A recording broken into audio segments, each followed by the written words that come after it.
Hi, welcome back guys. This is your Sensei, back with another fanfiction. This is the first part of What If Naruto Awakened domain expansion. Now before starting, please give this video a like and subscribe to the channel if you want more videos like this. Now let's get into the fanfic. Naruto was hated by the villagers, and he did not understand the reason. He asked Hiruzen about it several times, and Hiruzen told him to forgive them for their ignorance. When Naruto turned 6, he celebrated his birthday with the Ichiraku family. After saying goodbye, he left. On his way to his apartment, a few ninja ambushed him, knocked him out, and carried him to a secluded area. When Naruto woke up, he found himself bound to a tree and surrounded by 30 villagers and 6 ninja wielding weapons. Naruto thought they were going to kill him and tried to steal himself. A villager stepped forward with a knife. Someone among the crowd urged the attackers to finish him, and Naruto heard the voice as if it were a presence in his head. Naruto was suddenly pulled into his mindscape and saw the 9 tails trapped behind a cage. The 9 tails told him that tailed beasts could not be truly killed and that the 4th Hokage, his father, had sealed it inside Naruto. Naruto realized with shock that the 4th Hokage was his father. The 9 tails said the fool knew Naruto would suffer when he sealed the beast and then shoved him back into the real world. Back in the clearing, Naruto, bitter and incredulous that his own father had done this, let out a mad laugh. The villagers and ninja declared that the demon had lost its mind and set upon him. They attacked him with knives, shovels, pitchforks, and thrown weapons while chanting that they would rid the village of the demon. Naruto felt no pain and remained unnerved by his own lack of sensation, even as they struck him. One ninja threw several shuriken that struck Naruto, and a kunai wounded him, but he did not fall. The attackers, convinced they would finish him, began a fire technique to burn him alive. The villagers cheered as flames surrounded Naruto. As the flames rose around him, Naruto laughed. He was surprised by a sudden surge of resolve and a flood of memories from his former life. He recognized and manifested a powerful technique he called domain expansion, self-embodiment of perfection. The domain closed around the clearing, trapping the ninja and villagers inside. Confused fear spread among the attackers as Naruto declared that the domain had awakened. Naruto told them, with a cold gratitude, that their assault had helped him awaken, and that now they would face the consequences. He unleashed an idle transfiguration jutsu that altered his attackers in a non-graphic, overwhelming way, neutralizing them within the domain. He laughed as the technique took effect, but the exertion taxed his chakra severely. Dizzy and drained, Naruto collapsed and lost consciousness, the effort having been too much for him. The 9 tails watched from inside the mindscape, disturbed and calling Naruto a monster. Naruto woke again within his mindscape. He addressed the 9 tails, and the beast replied with contempt. Naruto then summoned 2 figures, Minato and Kushina. Kushina rushed forward and embraced Naruto, relieved and warm. She expressed anger at those who had harmed her son. Naruto felt comforted by his mother's embrace and returned it.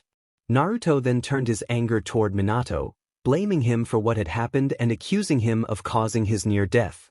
Minato apologized sincerely, admitting that he had believed the villagers would one day see Naruto as a hero and that he had been naive. He approached Naruto and hugged him, telling his son that forgiveness was not required, but that his love was constant. Naruto muttered a resentment under his breath but could not completely hide the relief he felt. Minato explained the events that had led to his decision to seal the 9 tails inside Naruto. After hearing the story, Naruto felt a dark anticipation at the thought of facing the masked enemy responsible, imagining how he might confront him in the future. Kushina and Minato began to fade as their chakra dwindled. They told Naruto that they were running out of energy and that it was nearly time to leave. Naruto pleaded for them not to go and cried as they hugged him tightly. As they prepared to depart, Kushina and Minato offered gentle practical advice and encouragement. They told Naruto to eat well, stay warm, bathe regularly, get plenty of sleep, and make a few close friends he could trust. They urged him to keep up with his studies and practice his techniques, to remember that everyone had strengths and weaknesses, and not to let setbacks depress him.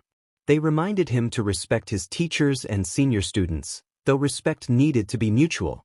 Finally, they gave him 3 practical rules for a shinobi: be careful about lending and borrowing money, put mission wages into savings, and avoid alcohol until he was 20. With their last embrace, Kushina and Minato let go and faded from Naruto's mindscape. Naruto was left alone, grieving but resolved, the memories and words of his parents burning into his heart. Kushina advised Naruto to drink in moderation and warned him about taking too much interest in relationships. She reminded him that the world was made of men and women and that it was natural to be curious, but she urged him not to get hooked on the wrong people and to find someone steady. She warned him to be wary of Jiraiya and suggested giving him a hard lesson if he misbehaved. Kushina then grew serious and told Naruto that from now on he would face pain and hardship, and that he must be true to himself, hold a dream, and have the confidence to achieve it. She struggled to say more and confessed that she wished she could stay longer before she cried that she loved him. Minato followed with an apology for the hurt he had caused and expressed his love for their son. Naruto said goodbye to his parents. Kurama, the Nine Tails, saw the scene and was reminded of the death of his own father. He thought of his father as the images of Naruto's parents faded away. Naruto brooded after the vision. Kurama offered condolences, saying he understood loss. Naruto, initially surprised and wary, softened and admitted that Kurama was not as bad as he had thought. Kurama explained that he had not asked to be sealed and had only wanted a peaceful life away from humans. Kurama then related his life story, blaming Madara Uchiha for the chain of events that had led to his enslavement and eventual sealing in Jinchuriki like Mito and Naruto's mother. Kurama noted that, because of those events, Naruto might never have existed otherwise. Naruto asked Kurama for his true name, and Kurama identified himself. The two settled their differences with Naruto jokingly threatening Kurama if the beast ever cheered someone on to kill him, and Kurama answering with reluctant respect. Naruto insisted that Kurama use his name properly. They talked until Naruto recovered enough chakra. When Naruto returned to his body, he dispelled the remaining distorted forms that had lingered from the encounter, leaving the area calm. Kurama teased that Naruto should have kept some of those figures alive, but Naruto shrugged and began to walk home. After walking for a while, Naruto shaped his chakra into wings and flew above the area until he reached home. He looked at his small apartment with mixed feelings. Kurama remarked that it was too shabby for someone of Naruto's lineage, reminding him that he was related to notable figures. Naruto declared his intention to ask the Hokage for better accommodation. That night, Naruto created a simple barrier around his apartment for protection and went to sleep, Kurama wishing him good night as well. The next morning, Naruto went to see Hiruzen, the Hokage, to request better living arrangements. Hiruzen asked what had brought him to the office and whether there was a problem with his apartment.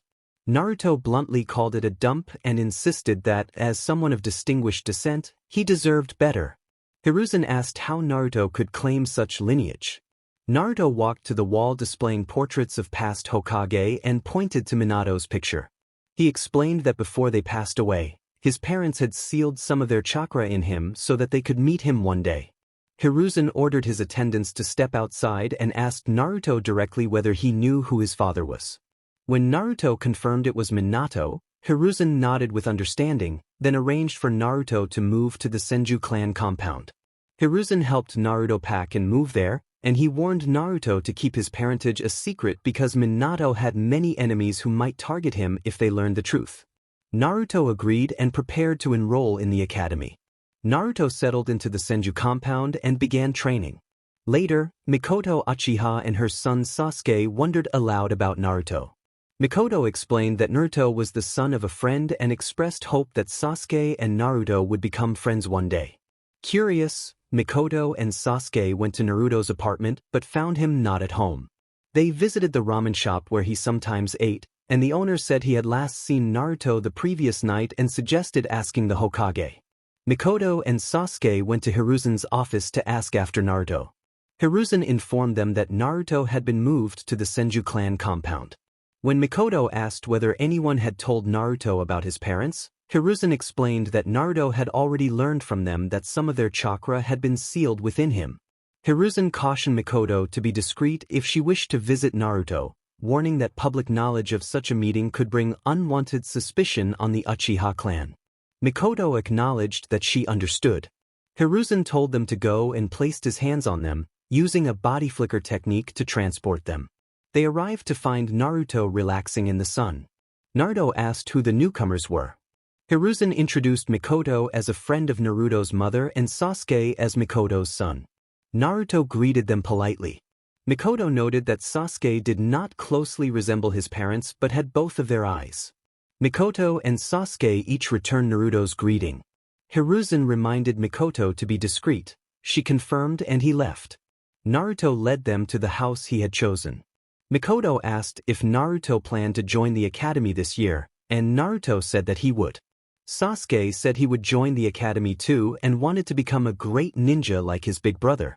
Naruto boasted that he could beat Sasuke's brother. Sasuke insisted that Itachi was much stronger. Mikoto smiled at the boy's competitiveness. Naruto transformed his hand into a blade briefly, then returned it to normal. He explained that he had the ability to change the shape of his body and soul, and then grew wings. Sasuke was impressed. Naruto demonstrated by increasing his height as well, and Mikoto wondered how his ability might evolve. Sasuke maintained that his brother was stronger, and Naruto offered to give him a ride on his back while he flew. Sasuke asked his mother for permission. Mikoto agreed but warned Naruto not to drop him, which Naruto promised he would not do. Sasuke climbed onto Naruto's back, held on tightly, and Naruto flew through the clan compound. Sasuke declared it was a lot of fun, and Mikoto smiled at how happy he was. When Sasuke's stomach grumbled, Mikoto suggested they go home so she could make something to eat. Sasuke begged for a little more play, and Mikoto proposed returning the next day if Naruto was willing. Naruto welcomed them to visit any time and teased that perhaps they should bring Sasuke's brother next time so he could try to beat him. Sasuke defended his brother good-naturedly. Mikoto and Sasuke then left using the same body flicker technique. Kurama, watching with Naruto, noted that they had made a new friend and found Sasuke adorable. Kurama warned that in a few years the boy would not be so innocent. When Naruto asked what he meant, Kurama said that the clan was cursed and then fell silent. Naruto pressed him for more, but the moment passed. The next day, Mikoto and Sasuke visited again. Naruto asked where Itachi was, and Mikoto explained that he was away on a mission with Hiruzen. Shortly after, female villagers came to Hiruzen's office to report that more than 10 people, brothers, friends, and husbands had disappeared. Hiruzen became worried and ordered the Umbu to search the village for leads. He briefly wondered whether a former student might be involved but set the thought aside, reasoning that Orochimaru typically targeted children rather than grown men. Unknown to the villagers, all the missing men had been targeted by Naruto. The women were not aware of that connection. A few days later, with no new leads, the Hokage's search continued to stall. On his day off, Naruto finally had the opportunity to meet Itachi. Itachi mentioned that Sasuke had said Naruto thought he could beat him. Naruto stated confidently that he could. Itachi agreed to see for himself. Sasuke urged his brother to show Naruto who was boss. Mikoto raised an eyebrow at Naruto's confidence but agreed to oversee the duel, saying she would step in if things became too dangerous. Itachi and Naruto both nodded and took their positions on the training ground. Mikoto signaled the start. Naruto lengthened his form, and Itachi realized that his shape-shifting was at work.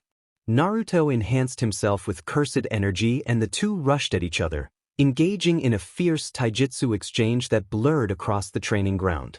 Mikoto thought it remarkable that someone so young could keep up with Itachi.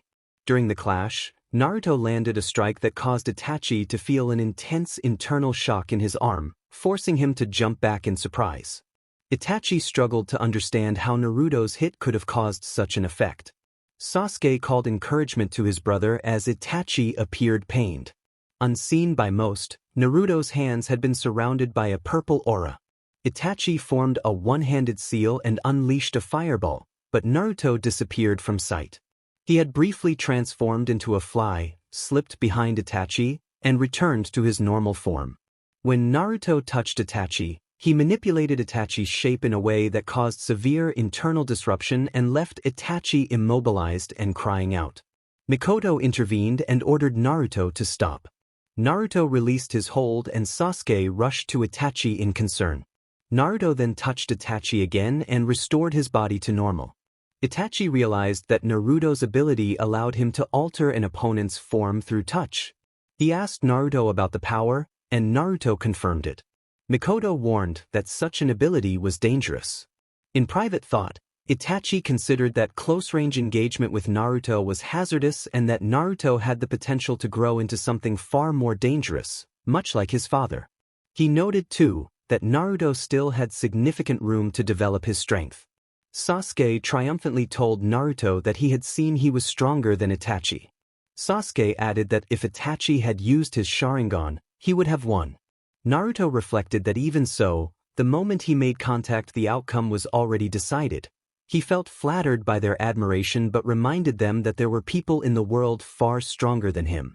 Itachi remarked that he had heard Naruto was stronger than Sasuke, and Naruto answered that he believed he was stronger than Itachi. Sasuke declared that one day he would become strong enough to beat them both. Itachi asked if that was a promise, and Sasuke affirmed it. Naruto confidently insisted that Sasuke would never beat him, and Sasuke replied that they would see about that. The three of them smiled at each other. Mikoto smiled and thought that she wished Kushina and Minato could have seen this. When Hiruzen's ANBU were unable to find any leads about the missing villagers, he asked Sum for help and requested some of the villagers' belongings that carried their scents. Sum and her Ninken Kuramaru tracked those scents to the location where Naruto had been held. Sum reported that the scents ended at the base of a tree, and Kuramaru detected traces that suggested someone had been injured there. Hiruzen noted the stains but cautioned against jumping to conclusions, saying the villagers might still be alive. Sum pointed toward the direction Naruto had walked, and they followed the trail until it dissipated. Kuramaru suggested that the person had used a body flicker to leave the area. When the scent led them to the Senju clan compound, Sum and Kuramaru told Hiruzen that the person the scent belonged to was inside, and Hiruzen was shocked to realize it was Naruto. Naruto sensed them and approached. Hiruzen introduced Sum to Naruto and then left, followed by Sum and Kuramaru. Naruto found the encounter strange. Back at the Hokage's office, Sum asked why Hiruzen had not questioned Naruto about the villagers.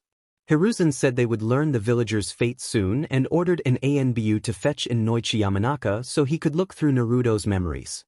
Sum objected to the idea of probing the boy's mind, but Hiruzen insisted they needed to find out what had happened. When Inoichi arrived, he explained that he needed to examine Naruto's memories and then placed a hand on Naruto's forehead. Naruto fell unconscious, and Inoichi began the Psycho Mind transmission technique, with Hiruzen and Sum joining by holding his shoulder as he had requested. Inside Naruto's mind, Inoichi searched quickly and found what he was looking for. The three observers were horrified to see memories of Naruto being captured and mistreated by villagers. They were unsettled to notice that Naruto showed little reaction to the harm because of something within him. The memories showed him being targeted with fire and other attacks, his strange domain activating, and his ability to recover. The memories also included the villagers' fate during those events. The memory then shifted to a scene in the sewers where Naruto and the presence within him were together. The internal presence abruptly forced Hiruzen, Inoichi, and Sum out of the mindscape. When the visitors came out of the mind probe, Naruto woke and was furious. He rebuked them for entering his memories without permission and released a surge of hostile energy that Hiruzen, Inoichi, Sum, and the ANBU all felt. Naruto warned that if they ever did that again, he would make them pay, and then he disappeared. Hiruzen instructed Inoichi and Sum not to mention anything they had learned and dismissed them, promising to prepare rewards for their efforts. He then wrestled with how to explain the situation to the villagers. When Naruto returned home, he paced with anger but eventually calmed down. Hiruzen issued a decree that any person who tried to harm Naruto would face severe punishment. The next day the villagers were told that the men they had sent had been punished for harming Naruto, and they reacted with anger and disbelief. Hiruzen challenged them to imagine how they would feel if their children had been subjected to such treatment and stated that no child deserved that. The Uchiha visited Naruto to convey their support and inform him of the decree. They learned that a few days earlier Naruto had been kidnapped by a group of civilians and some rogue-nin restrained to a tree and attacked with weapons in an effort to kill him. Naruto added, in a deflective tone, that he could not die. Mikoto and Itachi reacted with fury and concern, and Sasuke found the idea of Naruto's supposed immortality impressive. Itachi considered Naruto's potential, longevity, body manipulation, and strong close combat skills. If Naruto mastered ninjutsu and genjutsu, he would become formidable. Hiruzen later visited Naruto to apologize on behalf of the village and to assure him that they would not allow such an attack to happen again. A few months later, Naruto and Sasuke enrolled in the academy. They kept some distance from each other at school to avoid drawing suspicion toward the Uchiha, and Naruto quickly proved himself to be a prodigy. Learning at a fast pace, Naruto and Sasuke spent their free time together. One day Mikoto told Fugaku that she and the boys were in contact with Naruto. Fugaku reacted angrily and wanted to forbid them from seeing him. Mikoto then mentioned Itachi's defeat, which piqued Fugaku's interest. When Fugaku met Naruto, he challenged him.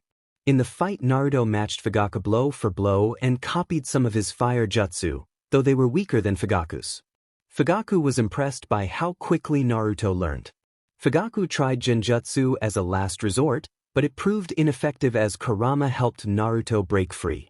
Naruto ended the fight with a single touch that incapacitated Fugaku. After the defeat, Fugaku decided he wanted to train Naruto to see the extent of his potential. Naruto accepted the training and asked if Sasuke could join. Fugaku agreed. Fugaku, Itachi, and Shisui trained the boys in their free time. Itachi introduced Shisui to Naruto. In training, Naruto excelled while Sasuke struggled at times, which made him envious of Naruto. Naruto's relationship with them continued to deepen. He came to view them as family. Life at the academy went well. Naruto made friends with Shikamu, Choji, Shino, Ino, and Kiba. Sasuke was jealous that he could not spend more time with Naruto at the academy. Some instructors tried to sabotage Naruto by giving him rusted kunai and shuriken and assigning him unfavorable taijutsu partners. Naruto reported the abuse to Hiruzen, and the Hokage reprimanded the instructors and warned them of serious consequences if they persisted. They decided it was not worth the trouble and stopped mistreating Naruto. A few months later, Naruto and Sasuke were saddened when they learned of Shisui's death. Naruto could not understand why Shisui had taken his own life or whether it had been murder. Kurama expressed sympathy, and Naruto struggled with the unanswered questions. A few days later, Itachi paid Naruto a late visit. Itachi asked Naruto a hypothetical question about what he would do if his clan tried to overthrow the village. Assist the clan knowing other villages might take advantage, or turn against the clan and help the village. Naruto answered that he did not care about the village and that he cared only about protecting his friends. Itachi was not surprised by the answer. He told Naruto that, unsatisfactory as it was, he could not complain and that he would miss him. Itachi said he was going away for a while and that they might not see each other for some time. He had grown fond of Naruto and would miss him like a little brother. Naruto said he would miss Itachi as well. Itachi left with a pained expression. Soon after, Itachi met with a masked man, and together they carried out an attack that destroyed much of the Uchiha clan. The next day Hiruzen told Naruto about what had happened. Naruto remembered his conversation with Itachi and felt furious, convinced that Itachi had chosen the village over his family. In his anger, Naruto damaged several buildings in the compound. Hiruzen made himself scarce as he dealt with village affairs. Naruto apologized to Mikoto and Fugaku through tears, saying he should have stopped what happened and vowing to avenge them. Kurama warned that by confronting Itachi, Naruto had made a powerful enemy and that Itachi would come to regret underestimating him. After the massacre, Sasuke cut ties with Naruto, feeling that he could no longer trust anyone. Naruto used his transformation ability to create the appearance of stitches across his body. The stitches disturbed the villagers, including Hiruzen and his friends, who feared he was harming himself. Naruto explained that the marks were the result of his ability and nothing more. A few years later, Naruto had become the Academy's top prospect, breaking records set by previous geniuses Minato, Itachi, Orochimaru, and Kakashi. He was offered early graduation but refused. Some feared his talent and whispered that he might become like Itachi. Danzo attempted to recruit him. When Naruto refused, Danzo used force and lost most of his men. Danzo survived the encounter only because of his Izanagi, and he did not approach Naruto again after that. At the academy, Mizuki approached Naruto after the graduation exam and told him there was a way to be promoted immediately to Chunin. Mizuki suggested stealing a scroll from the Hokage's office, and Naruto pretended to agree in order to lure Mizuki to a meeting spot.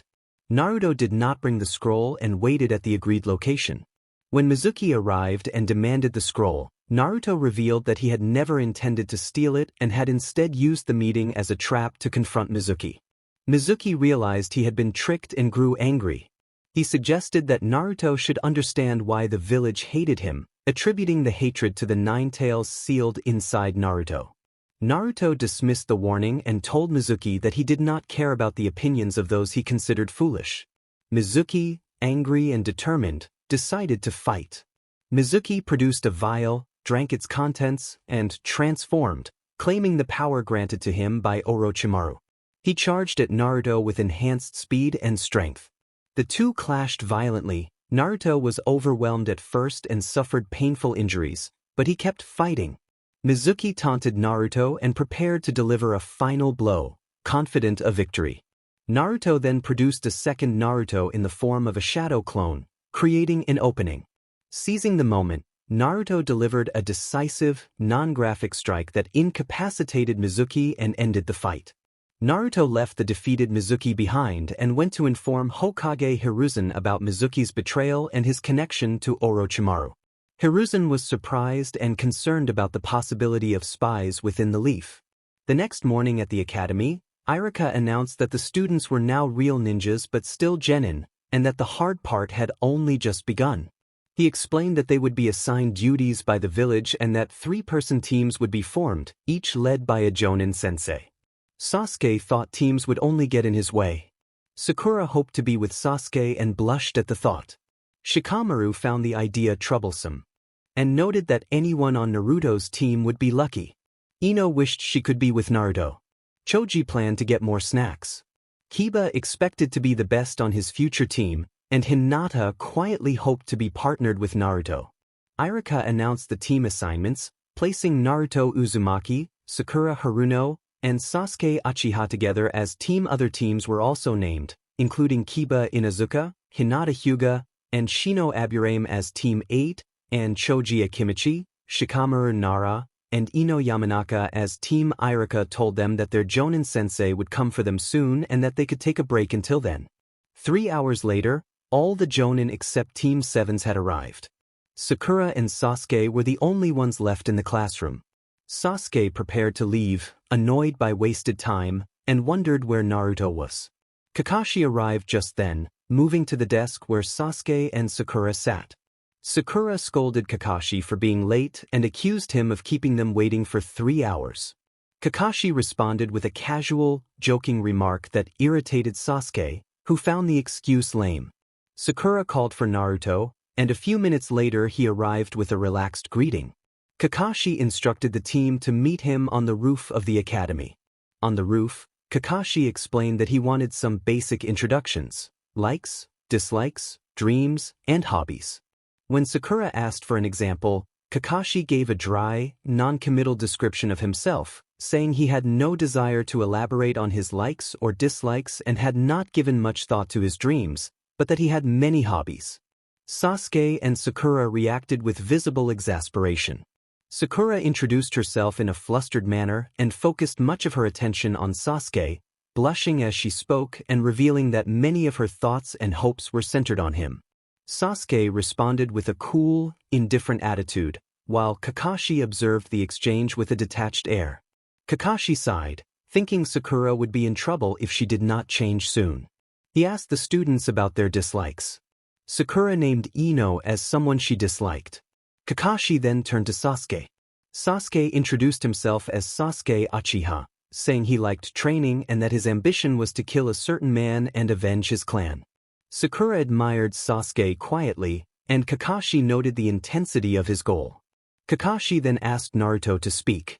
Naruto introduced himself as Naruto Uzumaki, saying they could call him Naruto or Mahito, listing his likes: the owner of Ichiraku, the owner's daughter I am, the village elder Hiruzen, and his friends, and saying his hobbies were relaxing and training.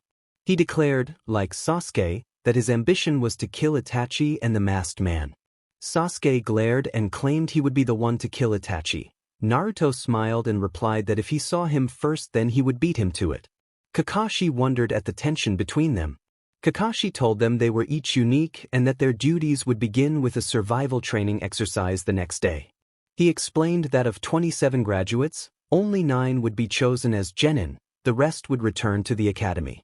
The survival exercise had a failure rate over 66%. Sakura and Sasuke widened their eyes while Naruto grinned. Kakashi instructed them to bring all their shinobi tools and to skip breakfast because the training would be intense. Naruto offered a handshake, which Kakashi accepted, and Sasuke privately thought he would not have done the same. Kakashi told them the location of the training ground and left.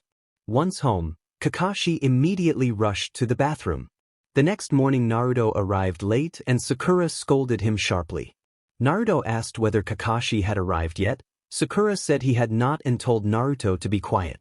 Naruto teased Sakura about trying to be cool like Sasuke, and Sakura snapped that Sasuke was far better. Naruto mocked Sakura's obvious admiration as annoying. Sasuke told Sakura to be quiet. She protested but fell silent beneath his glare. Naruto motioned for silence, and Sakura glared at him. 2 hours later Kakashi arrived, apologizing that he had been delayed by a nasty bout of diarrhea and looking exhausted. Sakura accused him of lying, then quickly apologized. Sasuke suspected Naruto had something to do with Kakashi's condition. Naruto smirked, aware of Sasuke's thought. Kakashi produced a clock and set it on a log, explaining that they had until the clock rang to take 2 bells from him. There were only 2 bells but 3 students, so one of them would end the exercise empty-handed and fail the exam. Kakashi placed 3 lunch boxes on the log and warned that whoever failed would be tied to a stump and watch him eat, hence the instruction to skip breakfast.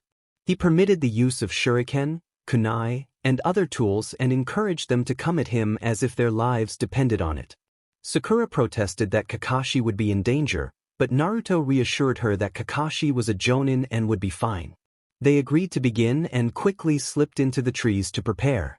Kakashi took out a book to pass the time and considered whom to track first, thinking it would be amusing to go after Sakura.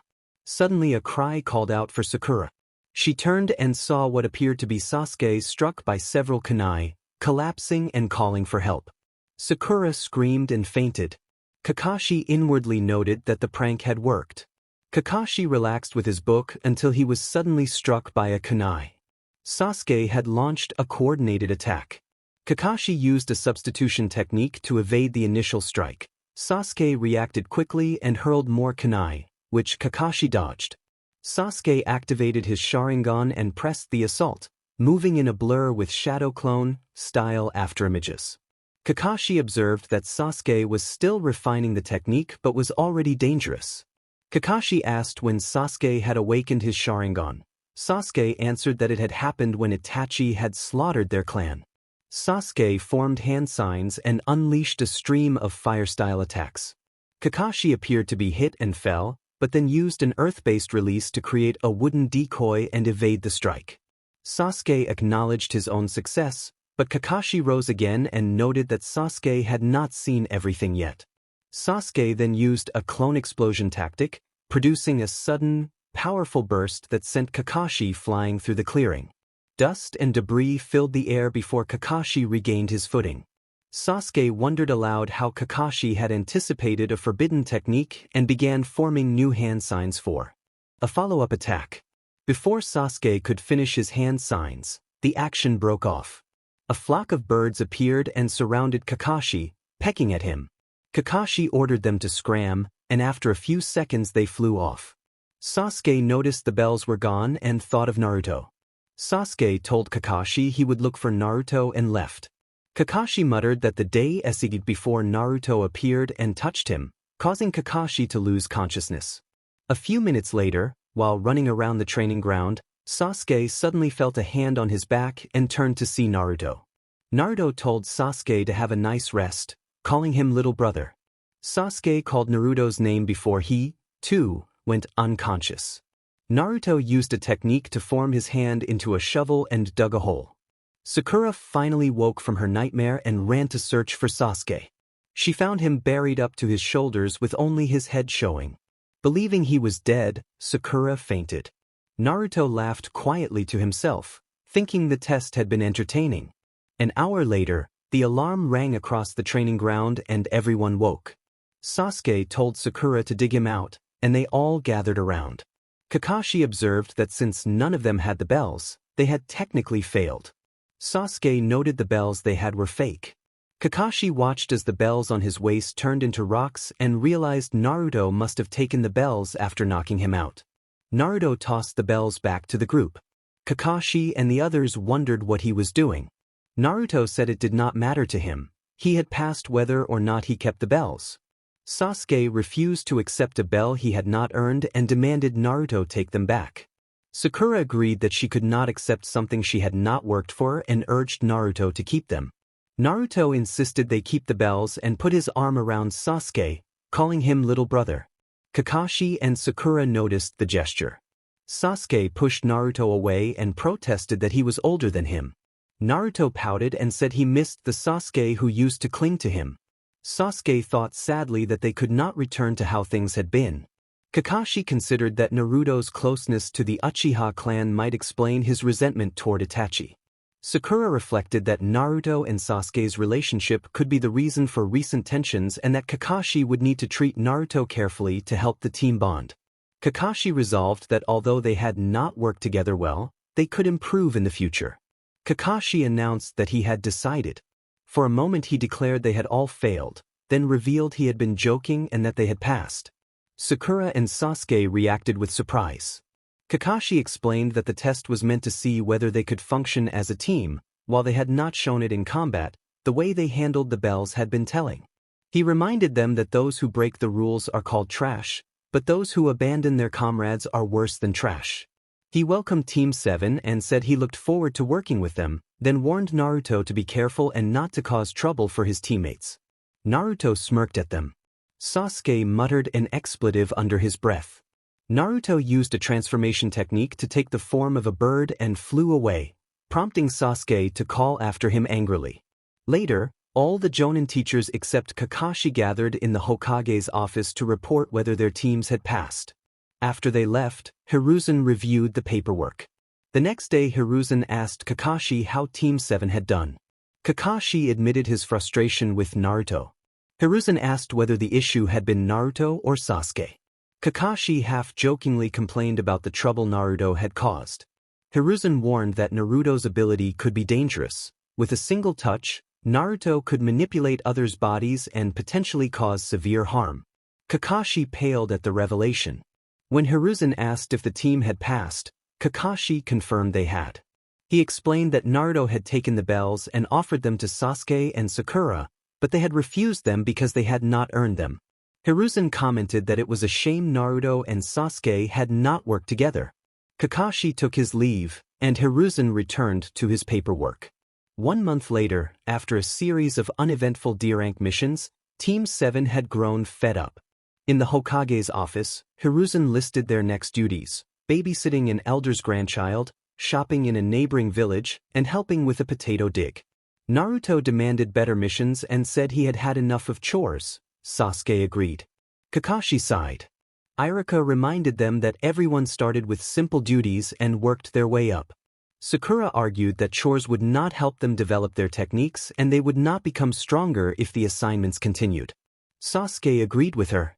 Hiruzen asked Kakashi whether he thought the team was ready for a C-rank mission. Kakashi said he believed they were and that he would handle any trouble. Hiruzen assigned them a C-rank escort mission to protect a specific individual. The door opened, and Hiruzen introduced Team 7 to Tazuna, who looked them over skeptically and complained that the group did not seem like much help. Sakura shouted that he had insulted her and Sasuke and lunged to strike him, but Kakashi held her back. Kakashi told Sakura to calm down and reminded her that the man before them was the one they had been ordered to protect. Tazuna introduced himself as the bridge builder and asked for strong protection until he could return to his country and finish the work. Kakashi told the team to meet at the gate the next morning with equipment and supplies. The next day at the gate, they left. Tazuna asked nervously if he was really safe with them. Kakashi reassured him that he was an elite ninja and they would protect him. Sakura asked whether the Wave Country had its own ninja. Naruto made a sarcastic remark, but Kakashi explained that while the Wave Country did not have the same traditions as others, hidden villages and ninja did exist there. Naruto noticed a puddle and sensed something hidden within it. Kakashi grabbed Naruto's hand before he could touch it and warned him to wait. They continued walking. As they passed the puddle, it took form as two attackers who tried to use chained weapons. Before the chains could entangle Kakashi, Naruto used a body flicker technique to appear behind them and incapacitated them. Kakashi observed the two defeated attackers with interest. Tazuna and Sakura felt uneasy at the sight, while Sasuke remained calm. Kakashi praised Naruto for his quick reaction. Kakashi asked Tazuna why anyone would be after him. Tazuna explained that a year earlier a man named Gadu had used money and violence to take control of the Wave Country's shipping industry, creating a near monopoly. The only thing standing in Gadu's way was the completion of the bridge Tazuna was building. Tazuna added that the country was poor and they could not afford expensive security, so he had little protection to hire. He made a bitter joke about the effect his death would have on his family. Naruto declared he would help and said that Gadu did not deserve to prosper. Kakashi agreed that they would protect Tazuna at least until he returned to his country. They continued until they reached a lake, where a friend of Tazuna's waited with a boat. After a short journey they came ashore and walked for a few minutes. Sasuke twitched and threw a kunai into a bush, and a white rabbit hopped out. Sakura scolded Sasuke for nearly hurting the animal.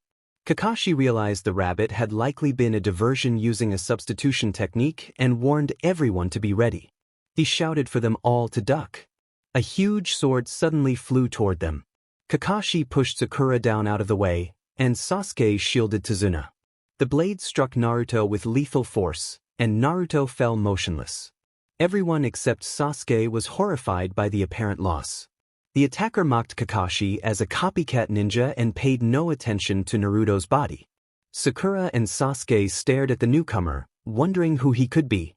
Kakashi answered coldly that the man was the rogue hidden mist ninja Zabuza Momochi. Sasuke prepared to attack, but Kakashi stopped him, saying that Zabuza was on another level of danger and that Kakashi would have to handle him himself. Kakashi lifted his headband to reveal a strange, patterned eye that glowed with unsettling intensity. Sasuke was stunned and wondered how Kakashi could possess that eye, since it was said only a select few of one clan ever had it. Sakura, seeing the eye for the first time, asked what it was. Sasuke explained that some eyes could read and counter all types of technique. This particular power allowed the user to copy opponents' techniques after watching them. Zabuza sneered that this was his lucky day, since Kakashi was known as the copy ninja who had duplicated over 1,000 techniques. Kakashi acknowledged the threat. Zabuza declared that he would end the talk and that he intended to kill the old man. Then he vanished and reappeared across the water using a hidden mist technique. Kakashi warned the others that Zabuza, as a member of the hidden mist, was a master of silent killing and could strike before they knew it, so they should be careful. A thick fog rose around them.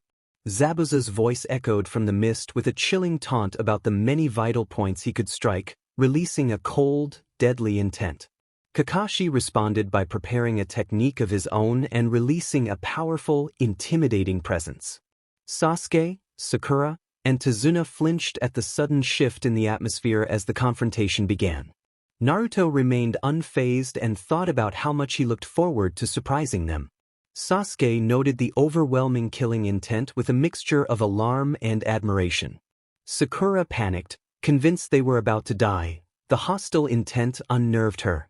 Kakashi stepped forward and told Sakura that he would protect them even if it cost him everything, and his reassurance helped Sakura and Tazuna calm down. Zabuza observed with a grim smile that one opponent was already gone. He moved behind Tazuna, but Kakashi intercepted with a kunai. The figure Kakashi had struck dissolved into water, and when Zabuza countered with his sword, the blow seemed to strike Kakashi, yet the attacker vanished into the sea. Kakashi reappeared behind Zabuza with a kunai at his neck, making it clear the confrontation might be over, but Zabuza only laughed and mocked Kakashi's imitation techniques. Another Zabuza figure formed and attacked. One clone turned back into water. Zabuza struck and kicked, forcing Kakashi to duck and leap into the sea to avoid the assault. Zabuza prepared a water prison around Kakashi, trapping him inside a sphere of water and smirking at what he took for Kakashi's naivety.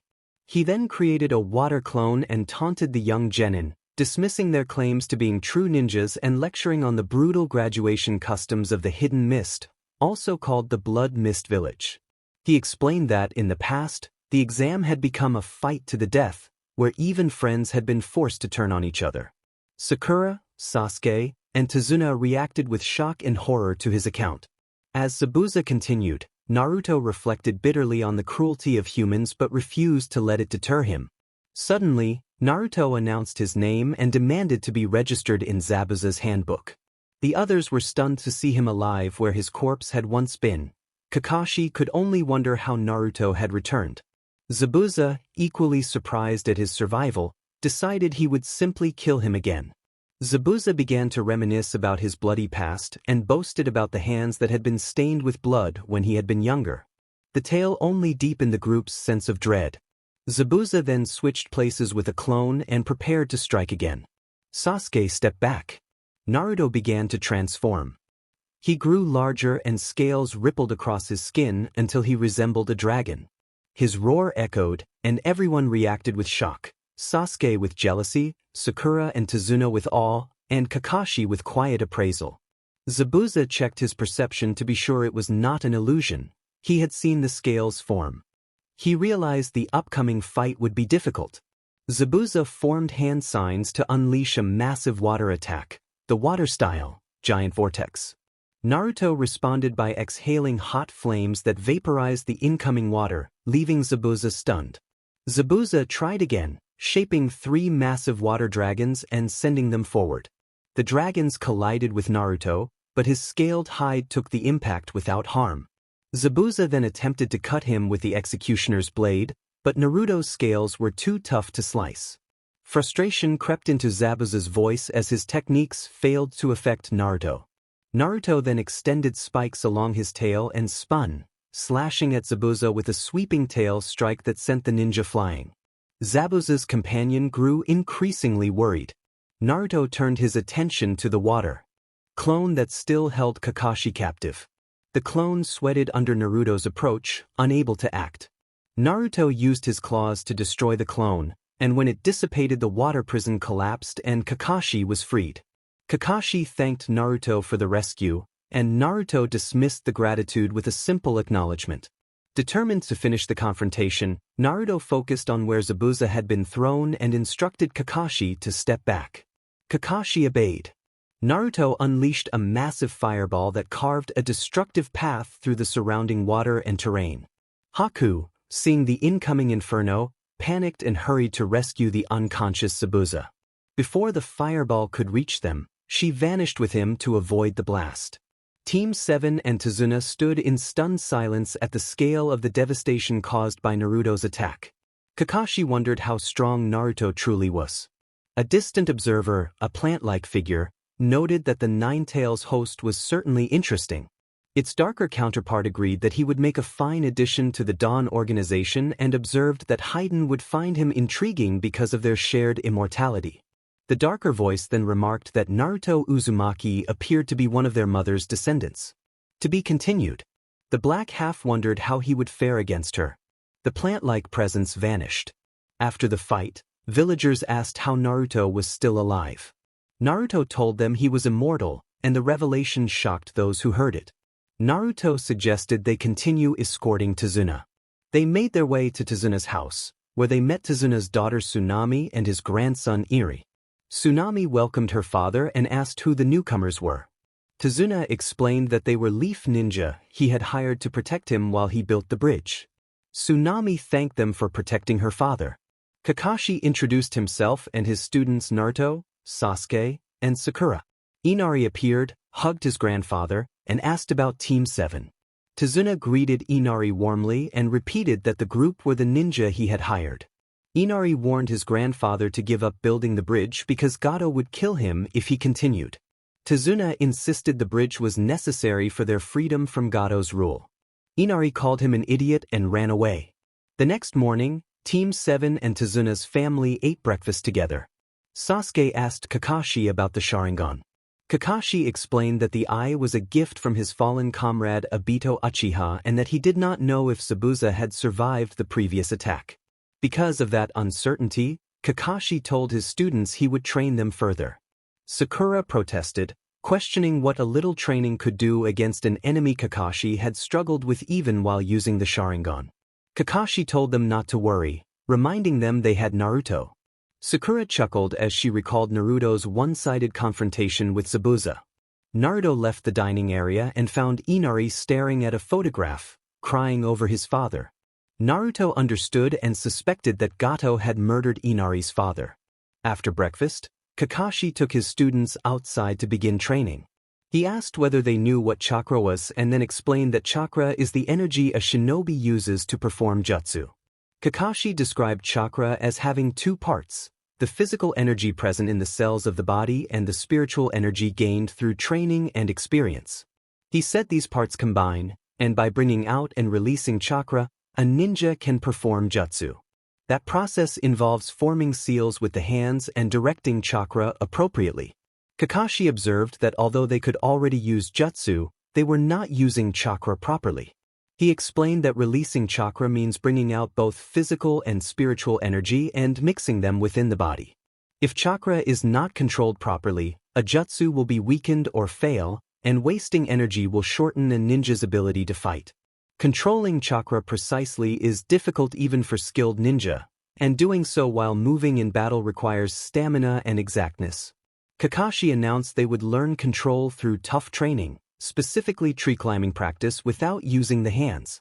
He demonstrated by gathering chakra into his feet and walking up a tree until he reached a branch, showing them how chakra concentrated at the soles allowed him to climb. He instructed them to gather chakra in the bottoms of their feet to climb and to use kunai to mark how high they reached on each tree, using those marks as goals to surpass. Naruto and Sasuke returned the kunai to Kakashi and said they already knew the exercise and water walking. They explained they had been trained by Uncle Fugaku, Itachi, and Shursui. Kakashi noted that Sasuke's learning from Shursui explained his use of the body flicker technique. He asked if they knew how to enhance themselves with chakra. Sasuke nodded, so Kakashi left Sakura to work on the drill on her own. Sakura admired Sasuke's skill and resolved to climb quickly so Sasuke would praise her. Naruto teased her by calling her a pink-haired monkey.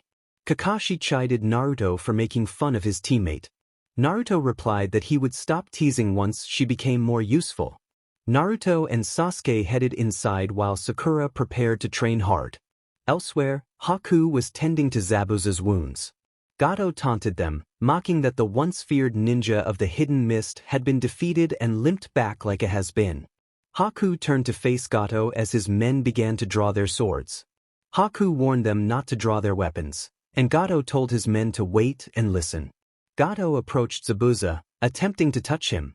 Haku grabbed Gato's hand and held it firmly, warning him not to touch Zabuza. Gato reacted angrily, and his men began to reach for their blades. Haku moved swiftly and decisively between them, disarming the men in a calm, fluid motion and holding the situation in check. Haku pressed the swords to the men's throats. One of Gato's men thought it was impossible. The other man believed no one could move that fast. Haku warned them not to push her, saying she was already in a foul mood. She then tossed the swords aside. Gato gave them one chance and warned that failure would be punished before he left with his men. Zabuza told Haku that once he had recovered they should leave. Haku replied respectfully. Zabuza admitted that the young man they faced was too powerful and that fighting him would be suicidal. Haku was concerned. He had never seen Zabuza so broken. Sakura finished her training within a day. Kakashi decided to teach her water walking the next day. The next day at the bridge, Naruto sighed that it was boring. A coworker, Sato, called to Tazuna and asked if he could stop working on the bridge. Sato explained that he had been thinking a lot and feared Gato would notice them. If Tazuna were killed, there would be no point in continuing. Tazuna argued that they could not quit because the bridge was their last hope, the project they had started together to bring resources back to their impoverished land. Sato worried about losing their lives, but Tazuna insisted the bridge was a symbol of courage that could help the people overcome fear and rebuild the town. Naruto assured Tazuna that with him around, Gato was as good as defeated. Tazuna thanked Naruto and promised proper payment when the Land of Waves had recovered. Tazuna told Sato he did not have to come the next day and left with Naruto. In the village, Naruto saw people struggling to find work and resorting to stealing. Tazuna went into a store to buy food for lunch and noted how little was available. He explained that things had been like this since Gato took control and that the bridge was their only chance for the town to return to better times. Later, Team 7 was eating and enjoying their meal until Inari burst in, yelling about the futility of becoming stronger when they would die anyway. Sakura wondered about his outburst. Tazuna explained that Inari had once been close to a man who raised him like a father, and that Inari had changed after a terrible incident involving his father. Kakashi asked for details, and Tazuna began to tell them about the man once called the hero of the city and how Gato had killed Kaiza in a public act meant to intimidate everyone. The news upset Sakura. Inari returned, visibly angry, and demanded to know why they bothered trying so hard. He insisted that no matter how they trained, they could not match Gato's men and accused the outsiders of not understanding how hard life was in the village. Naruto's expression turned fierce, and his intensity quieted the room. Naruto challenged Inari, asking if he had ever been ostracized by his whole village or badly hurt by them. Kakashi remembered an old decree from Hiruzen and felt disgusted at how far people had gone. Inari timidly shook his head no. Naruto told him to be quiet and walked away. Sasuke's opinion of the villagers declined. Sakura was appalled by what she had learned. Tazuna muttered bitterly about the villains. Inari's mother apologized for her son's behavior. Inari ran off, and Kakashi followed. He sat beside Inari behind a house near the ocean and gently explained that Naruto had also grown up without parents and had a rougher past than most, yet he never complained. Kakashi suggested that Naruto might understand Inari's feelings better than anyone. Inari resolved to apologize to Naruto later. Naruto, still angry, wanted to release his frustration. He created clones that transformed into birds and sent them to scout Gato's hideout. 20 minutes later, the clones returned with a report. Naruto went back to the house and found Inari waiting. Inari apologized for what he had said. Naruto told him he was not the only one with problems and urged him to stop thinking he was the only one who suffered. Naruto went to fetch Sasuke and placed a hand on his shoulder, saying he would borrow him for a while. Sasuke protested that he was older and tried to resist, but Naruto dragged him along. Naruto then used a technique to travel through the air, forming wing-like chakra to glide. They appeared over a hideout guarded by bandits. Naruto identified it as Gato's hideout and Sasuke grinned, ready for the mission. Naruto kept teasing Sasuke by calling him little brother, and Sasuke snapped at him, but Naruto tossed him toward the compound. The bandits looked up when they heard a scream and saw a child falling from the sky. As Sasuke neared the ground, he activated his Sharingan and used a replacement technique to swap places with a bandit nearby. The replacement left the bandit to crash, and Sasuke then struck with a swift, precise technique that incapacitated him without graphic harm. The remaining bandits panicked. Sasuke offered a cold smile and identified himself as a harbinger of danger. The bandits were unsettled. Naruto watched from above and noted that Sasuke had landed safely. Kurama teased him as if he had wanted otherwise, and Naruto denied it.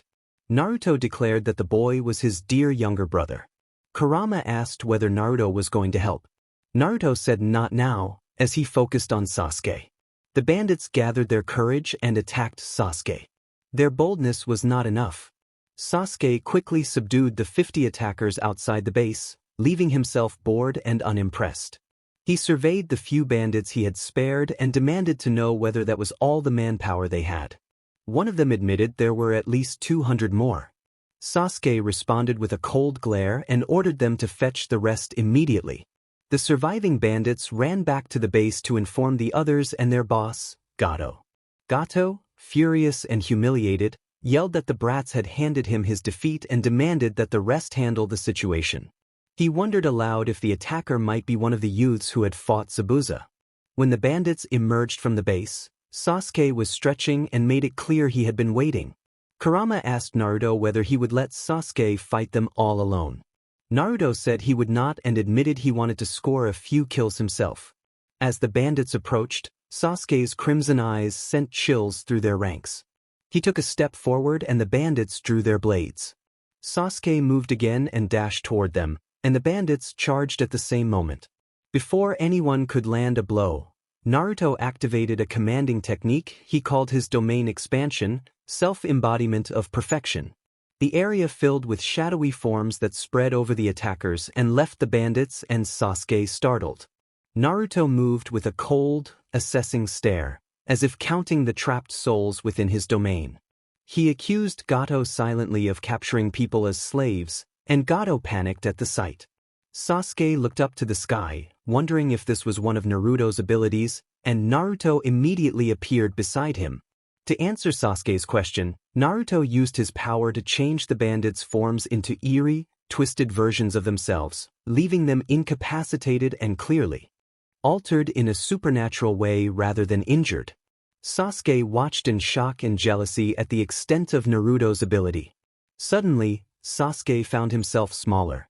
Naruto had used his technique to reduce Sasuke's size.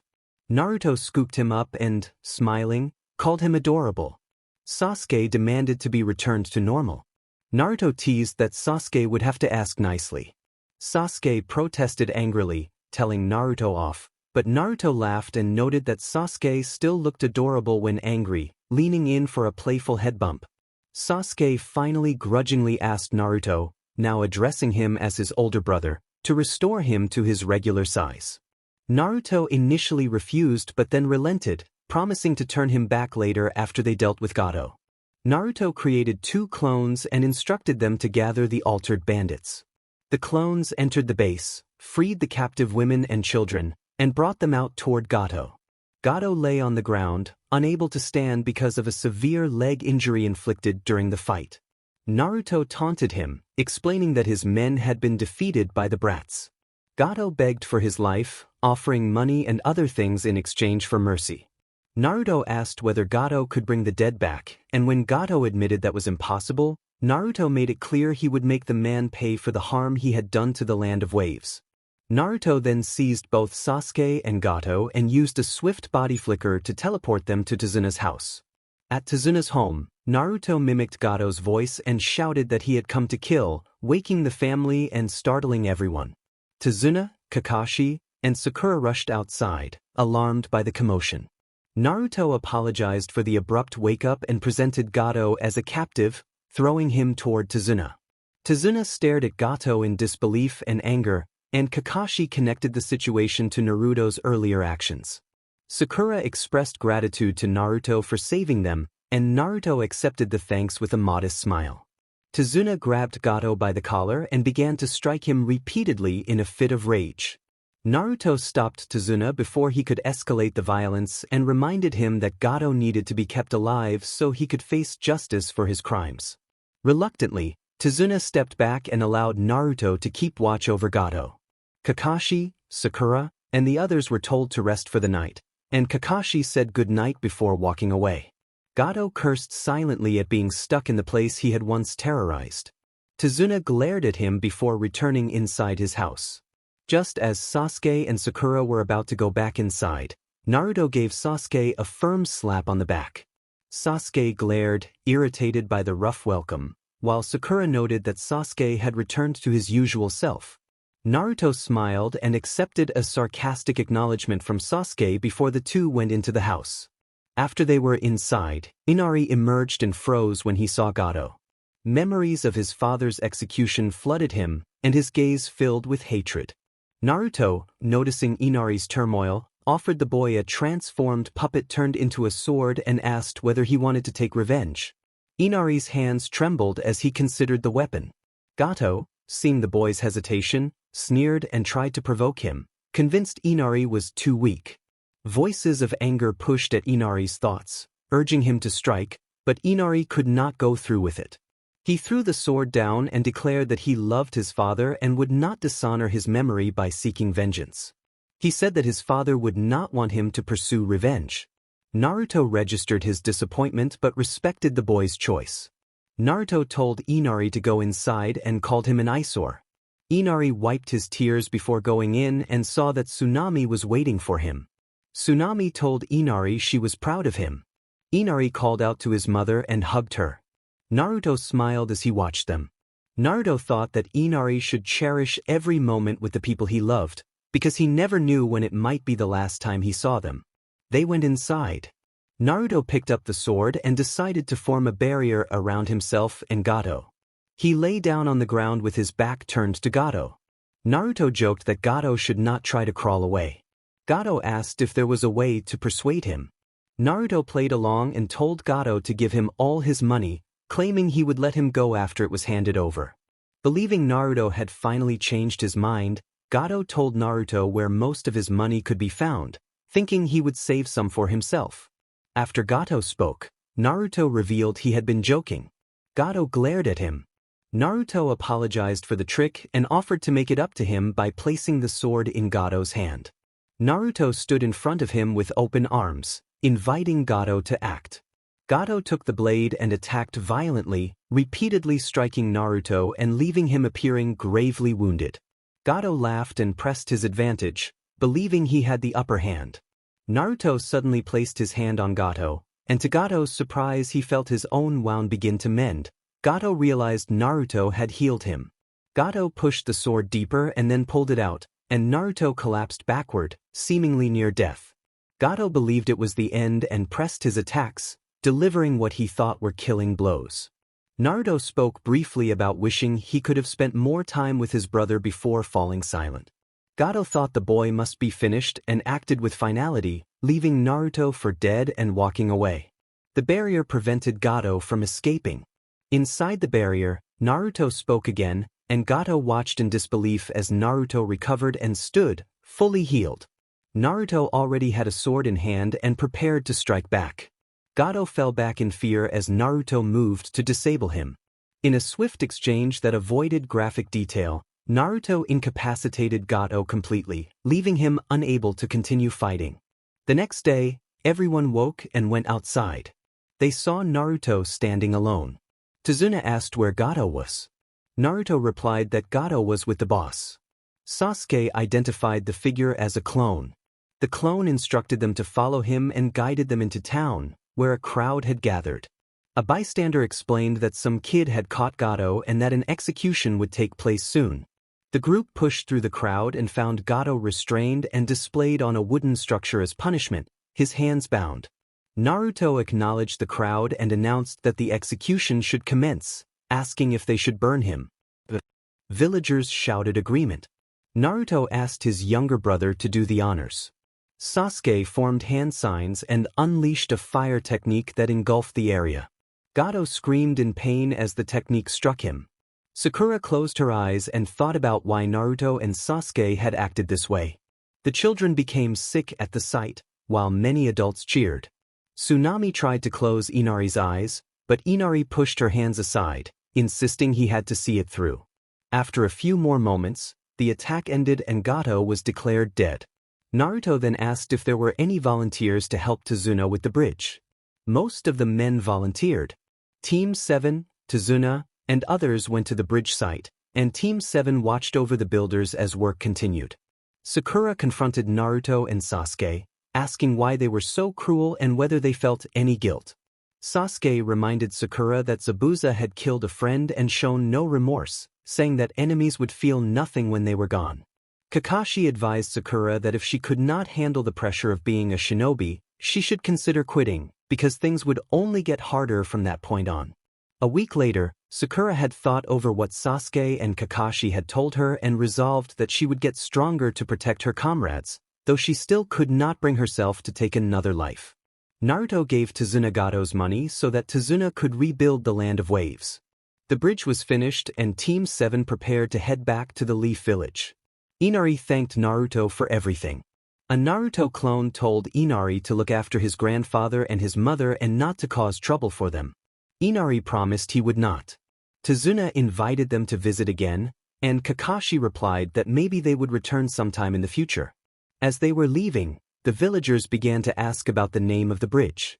Tazuna smiled and, watching Naruto move away in the distance, announced that they would call it the Great Naruto Bridge. Tsunami said it was a good name and hoped it would stand as a beacon of strength for years to come, just as Naruto had been for the village. At the hideout with Zabuza, Naruto asked if they were ready. Zabuza agreed, and Naruto said they would go to confront Yagura. Zabuza smiled. Flashback. When Naruto had sent out clones to search for Gato, they discovered Zabuza's hideout and one clone paid Zabuza a visit. The clone remarked sarcastically that Zabuza looked well. Haku thought about how the clone had entered without being sensed and prepared to fight. Zabuza told them that if they had come to finish him, they should get it over with and spare Haku, which was his only request.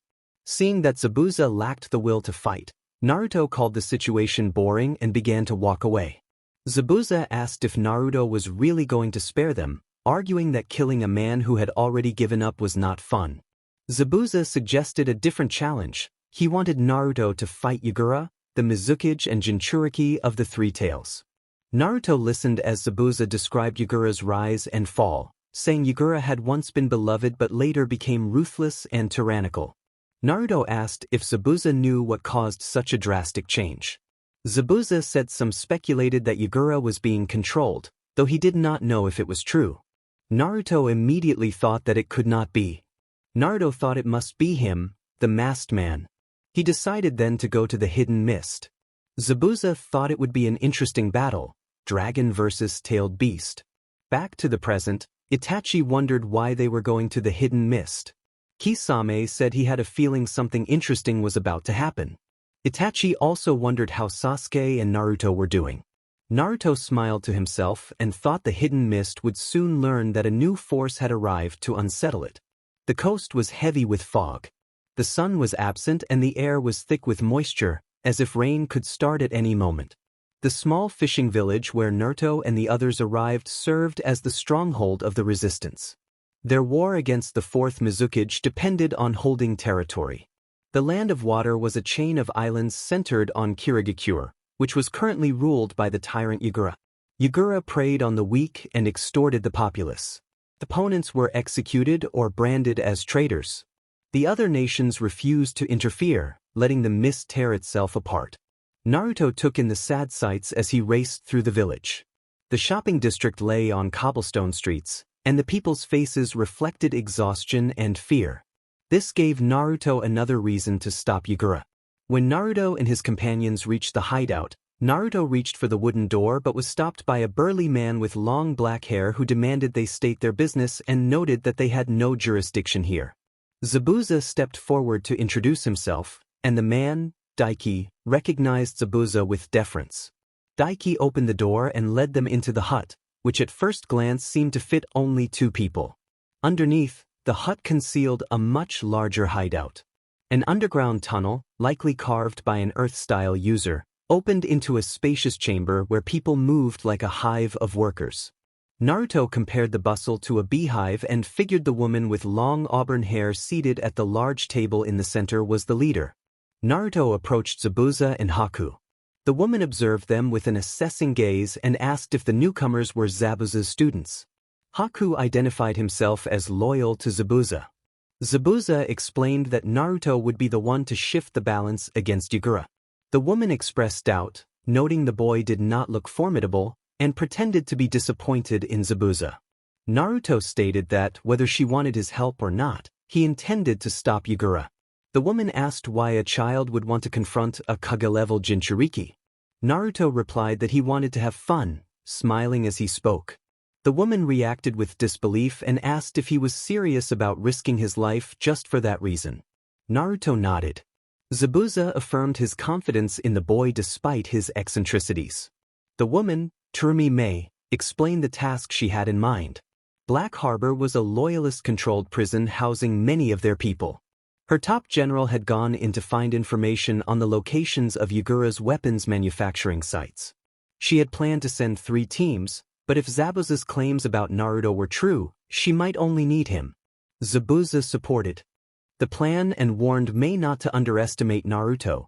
He admitted he had been mistaken at first and had his pride tested. Mei decided to test Naruto by assigning him the prison break. She tasked Naruto, Zabuza, and Haku with infiltrating Black Harbor, freeing the prisoners, and escorting the captured operative Ao back to the base. Naruto suggested going in alone, confident he was enough.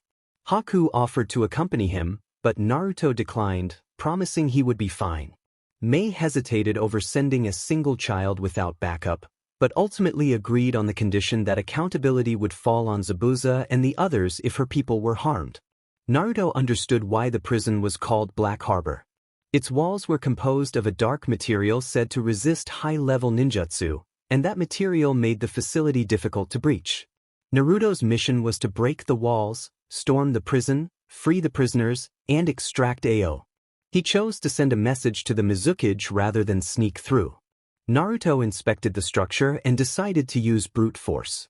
He released several puppet constructs and channeled his chakra into a powerful technique. The guards detected his presence and raised the alarm. Naruto activated a technique called Soul Multiplicity, Body Repel, which shattered part of the black barrier in a dramatic display of energy. The guards reacted in disbelief and shouted as the barrier fell, which only steeled Naruto's resolve. He rode his puppets as they overwhelmed the defenders. After a time, he left the puppets behind and engaged the remaining guards directly, moving with fast, stylized combat, like a scene from a high-energy action sequence. A few minutes later, Naruto was inside the bleak prison and began searching for the control room. The prisoners, including Ao, were living under miserable conditions like everyone else confined at Black Harbor. The staff did not allow them any pleasantries. They had to sit in their cells and rot. The ex-Hunternin was surprised that they even remembered to feed them. That in itself felt like a small miracle given the scant attention they received. He had been stuck in this prison for far too long. He hated himself for volunteering for the mission. He had been terrified when Mei-sama misheard a remark and threatened to take his life, and that fear had driven him to volunteer. He had only commented on how young the shinobi of Kiri looked these days, remembering back to when he had been young and inexperienced, when it was rare to see someone so raw make it into the village ranks.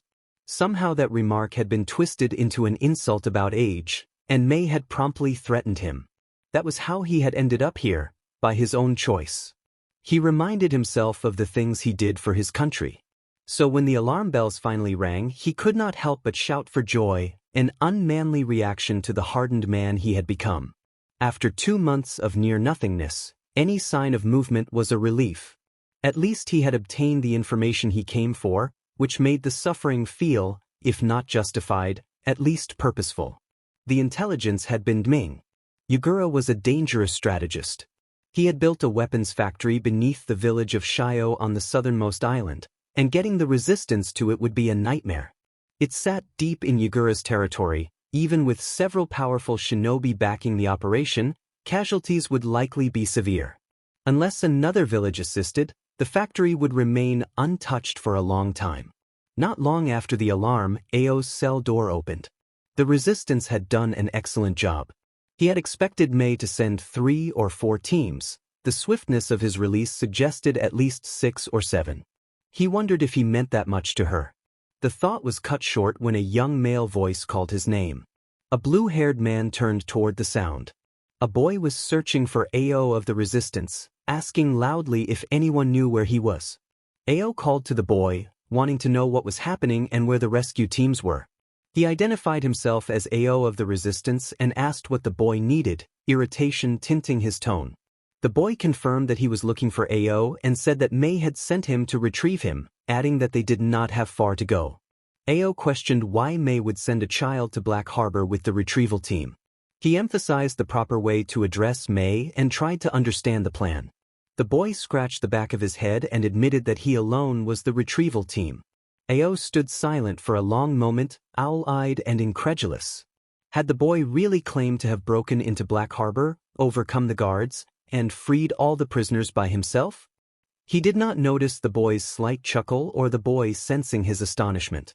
The boy told Ao that his commander was closer than she should be. Ao nodded and followed, inwardly wondering whether the leaf was so far ahead of Kiri that their children now outstripped experienced Jonin. When the boy identified as Naruto left with his guide toward Black Harbor, Mei had followed shortly after with a small team. She wanted to intervene if the boy found himself outmatched. What she witnessed, however, made her realize just how outclassed she might be. The first wave of shinobi the boy encountered was dispatched with surprising ease. He used a transformed arm as a blade to slice through the initial group and then employed a puppet to overwhelm several more opponents. When a giant fireball struck from a blind spot, it seemed for a moment that he would be caught, but he produced a barrier that stopped the flames. He then used a body-repelling technique that sent the attackers reeling, and the puppet burst through a wall to subdue the woman who had launched the attack. Mei could not believe that someone so young was so effective in combat. The smile on his face as he moved unsettled her, and his puppets unnerved her further. He switched tactics fluidly and neutralized many more opponents. When 7 shinobi blocked him, he transformed his head into a dragon-like form and unleashed an overwhelming torrent of flame that defeated them. As the boy entered the prison, Mei heard the shouts of guards and the sounds of small explosions. Prisoners, some she recognized, others she did not, fled across the battle-scarred grounds. Soon after, Naruto and Ao made their way toward her position. Before they could reach the small group with Mei, Naruto stopped and told Ao something that Mei could not hear. Ao relayed quietly that the boy said he did not like the prison, and so he intended to destroy it. The boy then transformed into a towering dragon-like form and released a massive burst of flame that leveled the structure. Terumi Mei had just witnessed the most terrifying moment of her young life.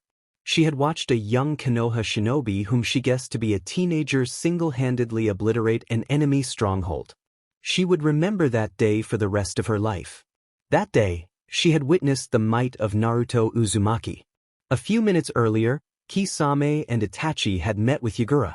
Yagura had ordered Kisame and Itachi to extract information from Ao and the other resistance members. Now, returning to the present, Kisame and Itachi arrived at the Black Harbor to find chaos everywhere. Mei and Ao panicked at the sight of the former Miss Swordsman and the Leaf's kinslayer. Kisame smirked at their fear while Itachi paid no mind, watching his younger brother instead. Naruto called out to Itachi as he approached. Itachi returned a cold hello.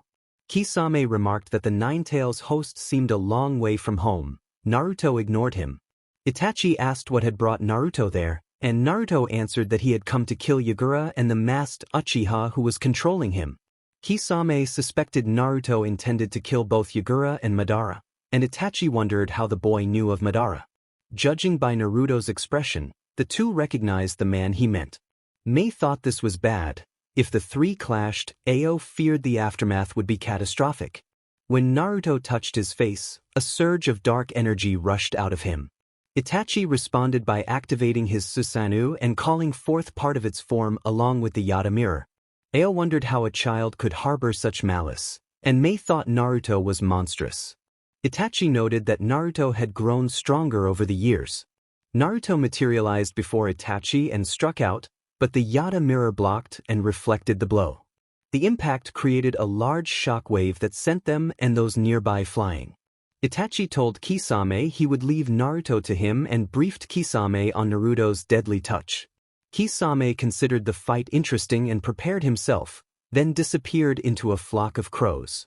Mei watched Naruto and wondered just how powerful he had become. Ao observed that the Yada mirror reflected attacks and suspected ninjutsu would be ineffective against Itachi.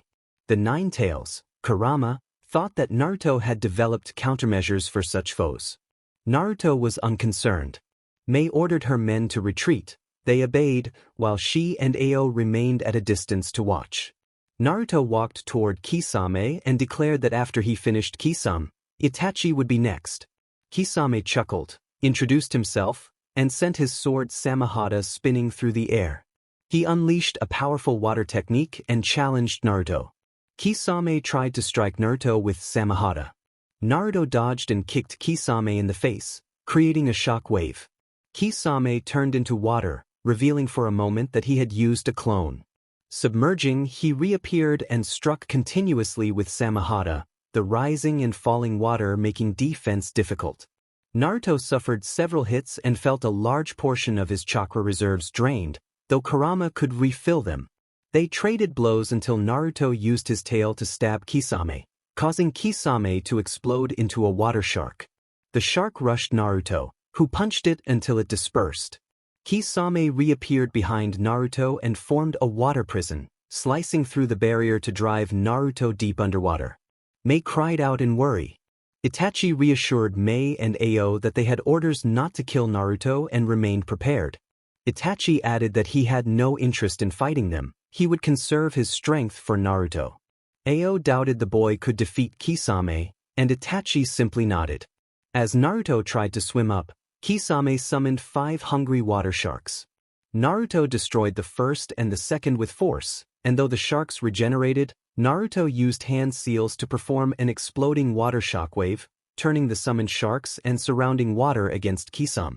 Kisame realized the boy was using his own technique against him and admitted that, as Itachi had said, Naruto was a prodigy. The two exchanged elemental attacks. Naruto unleashed a fire technique and Kisame countered with a massive waterfall. Emerging from the mist, Naruto struck Kisame in the gut. The blow hit hard and staggered Kisame. Kisame laughed and allowed Samahata to bite into his hand to feed on Naruto's chakra. He rose and declared he would reclaim his water, pressing his hand to the sea and calling forth a swarm of feeding sharks. Before the sharks could finish their approach, Naruto shed a transformation and became a dragon-like sea serpent. The sharks struck Naruto's defenses but could not break through his scales. Naruto blasted them with fire, destroying them, then turned his power against Kisame. Kisame responded with an amplified waterfall technique to push back the flames, recognizing how far the boy had pushed him. Kisame used another exploding water shockwave to transform the surrounding water into a larger prison and then fused with Samahata. The pressure and density of the water left Naruto struggling to breathe. Kisame unleashed a cutting water wave aimed to finish the fight. The attack sliced through Naruto's outer defenses, but it was described without graphic detail. Naruto thought of Kisame as a worthy opponent as he shifted into a sea serpent form. Itachi observed that the fight looked over and prepared to move in, disappearing at once. Kisame, smirking, believed his time had come. Naruto seized the moment, swimming quickly and wrapping his tail around Kisame, squeezing him tightly. A brief, tense struggle followed as Naruto held the former Mist Swordsman in his grip. Itachi appeared outside the giant water prison with his full-body Susanoo activated. He cut through the prison with his blade. Naruto turned away from Kisame and tossed him aside. Zetsu, positioned behind Kisame, remarked that Naruto's action of tossing him away like garbage was not very nice. Kisame only chuckled. Naruto then reverted from his transformation. As Itachi stared at Naruto, memories of the past flooded his mind. Itachi declared that this would be their final battle and addressed Naruto as his younger brother. Naruto replied, taunting that, as always, Itachi would lose. Itachi chuckled, then fell silent, and Naruto closed his eyes. When Naruto opened them, his eyes bore the Mangekyo Sharingan. Itachi recalled who had previously owned that Sharingan and bitterly observed that their father must have given him those eyes.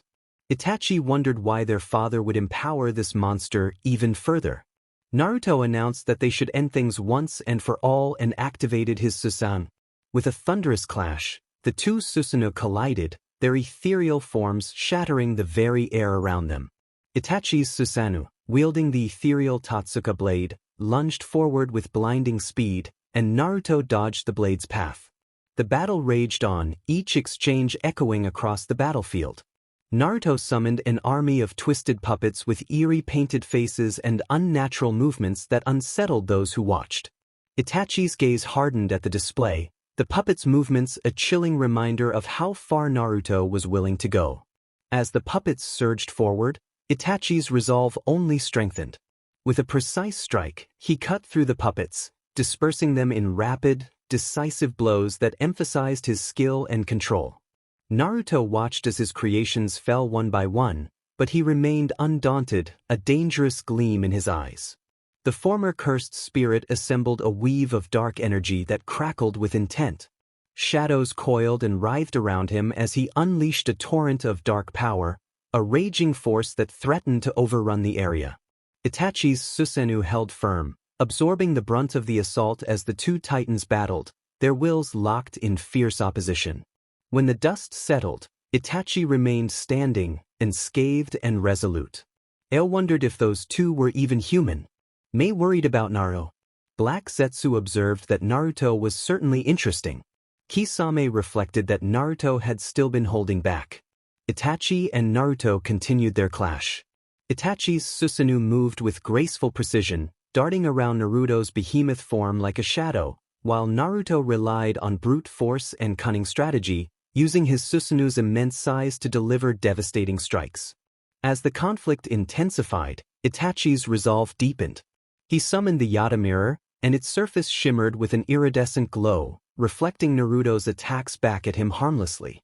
Naruto found himself at a disadvantage as Itachi gained the upper hand. With a swift strike, Itachi's Susanoo pierced Naruto's, sending shockwaves through the battlefield. When the dust cleared, Itachi towered over Naruto with the Totsuka blade poised to land the final blow. Itachi thought he could not let Naruto continue living for the sake of the village and prepared to end it. Mei cried out in protest as Itachi hesitated, his mind filling with memories from the past. Seeing the hesitation, Naruto seized the opportunity. He taunted that Itachi should have finished him, then activated domain expansion, self-embodiment of perfection. Naruto's technique unfolded, filling the harbor with its reach. Itachi suddenly found himself surrounded and covered by spectral hands, an overwhelming force that left him in a dire situation. Itachi marveled at the extent of Naruto's ability as the domain expanded across the whole harbor. He questioned what Naruto truly was. Naruto answered that he was a curse. The technique overwhelmed Itachi, and his form began to warp under its influence. Despite the strain, he managed a small, sad smile for Naruto and thought farewell to his younger brother for the moment. Naruto continued, certain his vengeance had been achieved, and laughed with a manic intensity as he believed he had avenged their family. When Itachi vanished, Naruto realized it could not be a genjutsu and called out Itachi's name in a desperate scream. Zetsu decided they should retreat before Itachi's anger was unleashed. He melted into the ground. Kisame followed, disappearing with a ripple of water. Mei moved to comfort the distraught Naruto, concerned by the display of power from someone so young. Ao considered how frightening it was to think of how strong Naruto might become at his prime. Somewhere else, Itachi stood with a single Sharingan remaining and noted that he had prepared Izanagi in advance.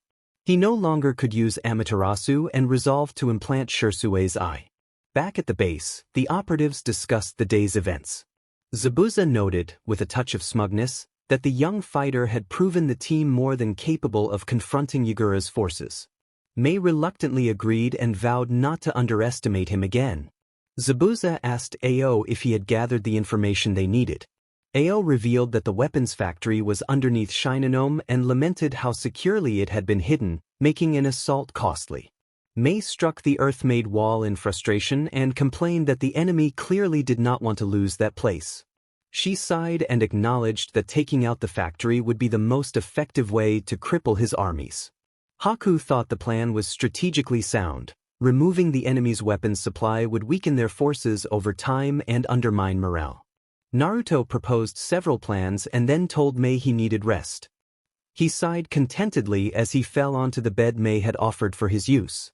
After the tour of the base and seeing where he would be sleeping while in the mist, he felt pleased and relieved to have a place to rest. When she revealed that they had separate rooms, he had been surprised. The woman must have been impressed by his actions, because she was now treating him with unexpected deference.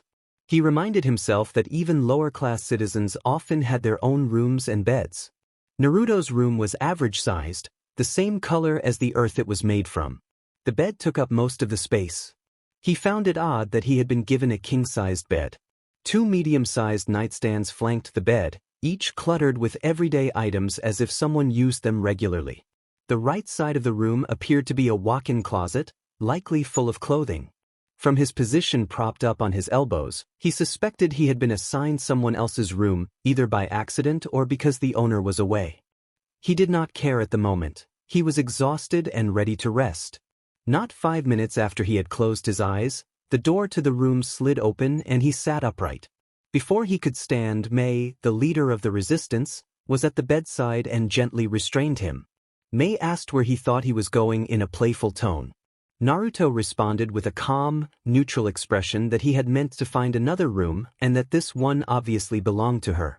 Mei tightened her grip on his shoulder and told him not to be so quick to leave before she had spoken. Naruto answered that he did not want to overstay his welcome and reiterated that the room seemed to belong to her. Mei remarked that he seemed mature for his age and suggested she had expected he might have had more experience. Naruto replied plainly that he preferred to wait and was not ready for that kind of intimacy. He explained that he did not want to engage in anything he felt was premature. Mei attempted to reason with him, noting how life as a shinobi could be unpredictable, but Naruto remained firm and apologized for declining. She appeared disappointed, then excused herself briefly and returned after a moment in sleepwear. She said she had hoped to get to know him better, but she respected his decision. After a quiet pause, Mei settled at the other side of the bed and lay down.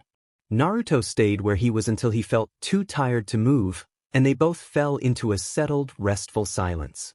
He did not mind it too much, he only disliked being the little spoon. She had already made it clear she did not want to be NTMT, and he respected that.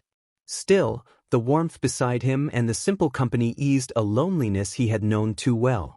He remembered the times he had shared a bed with Sasuke. Those were among his happiest memories. A small, mischievous plan formed in him, and he allowed himself a smirk. Let the games begin. When Zabuza woke beside Haku in the cramped room the resistance had provided in the mist, his body was a little sore. The space barely held the two of them. He did not know where Naruto had spent the night, but he trusted the boy could take care of himself. Zabuza decided to train and made his way to the ground for practice. Zabuza was not surprised to find Naruto there, but he was surprised to see that the boy was not alone. Mate Rumi was sparring with him. It appeared to be hand-to-hand combat only, and, like everything else Naruto did, he dominated the exchange. To Mei's credit, she was keeping up and matching him blow for blow with skill and determination. Her playful smirk showed she was enjoying the challenge. A right jab from Mei was deftly blocked and turned into a precision throw that sent her to the ground. They exchanged playful banter. Mei blushed and tried to free herself, but Naruto's strength held until he laughed and released her. Zabuza cleared his throat to announce himself. Naruto's plan was straightforward. Disable Yagura's bases across the land of water one by one. By forcing Yagura to personally intervene, the boy hoped to lure the leader into a trap. The campaign's aim was to cripple the enemy forces and buy the resistance time to prepare for the next objective, the weapons factory attack a few days later. Mei was elated. The land of water was close to freedom. The thought made her smile. She wanted to find a proper way to thank Naruto for what he had done. Mei confirmed that everyone understood their assignments, and the group nodded. She closed the meeting by urging them to defeat their enemies decisively, her expression fierce with resolve. Naruto recognized the same determined fire in her that he had seen in combat. The following week went off without a hitch. Naruto moved from outpost to outpost, methodically disabling each one. He activated his Sharingan and scanned a fortress in seconds. The outer walls were light gray and reinforced with 3 types of metal. A guard tower held 2 young men, 15 traps had been set and the defenders were nervous. Inside, the compound's materials were flammable and the ground was bare earth. The analysis took only a few seconds, and the conclusion was simple. This base would fall as easily as the previous 49.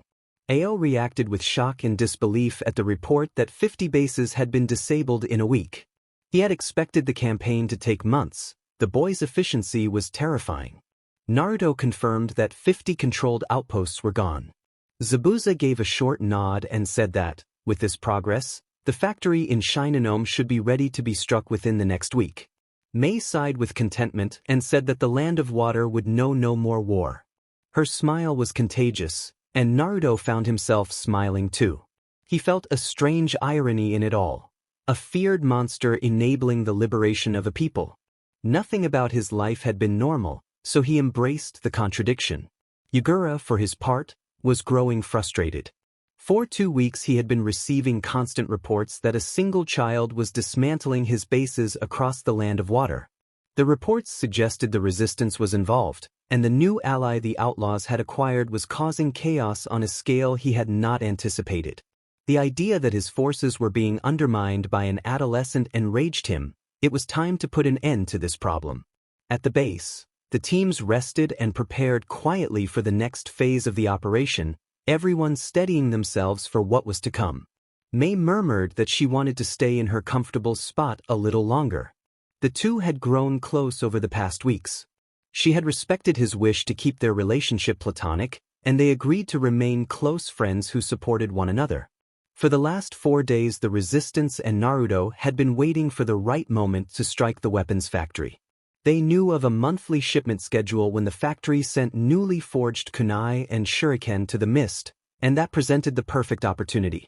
Shurnome was a larger village than most, and timing would be crucial if they intended to pull off a clean hit-and-run operation.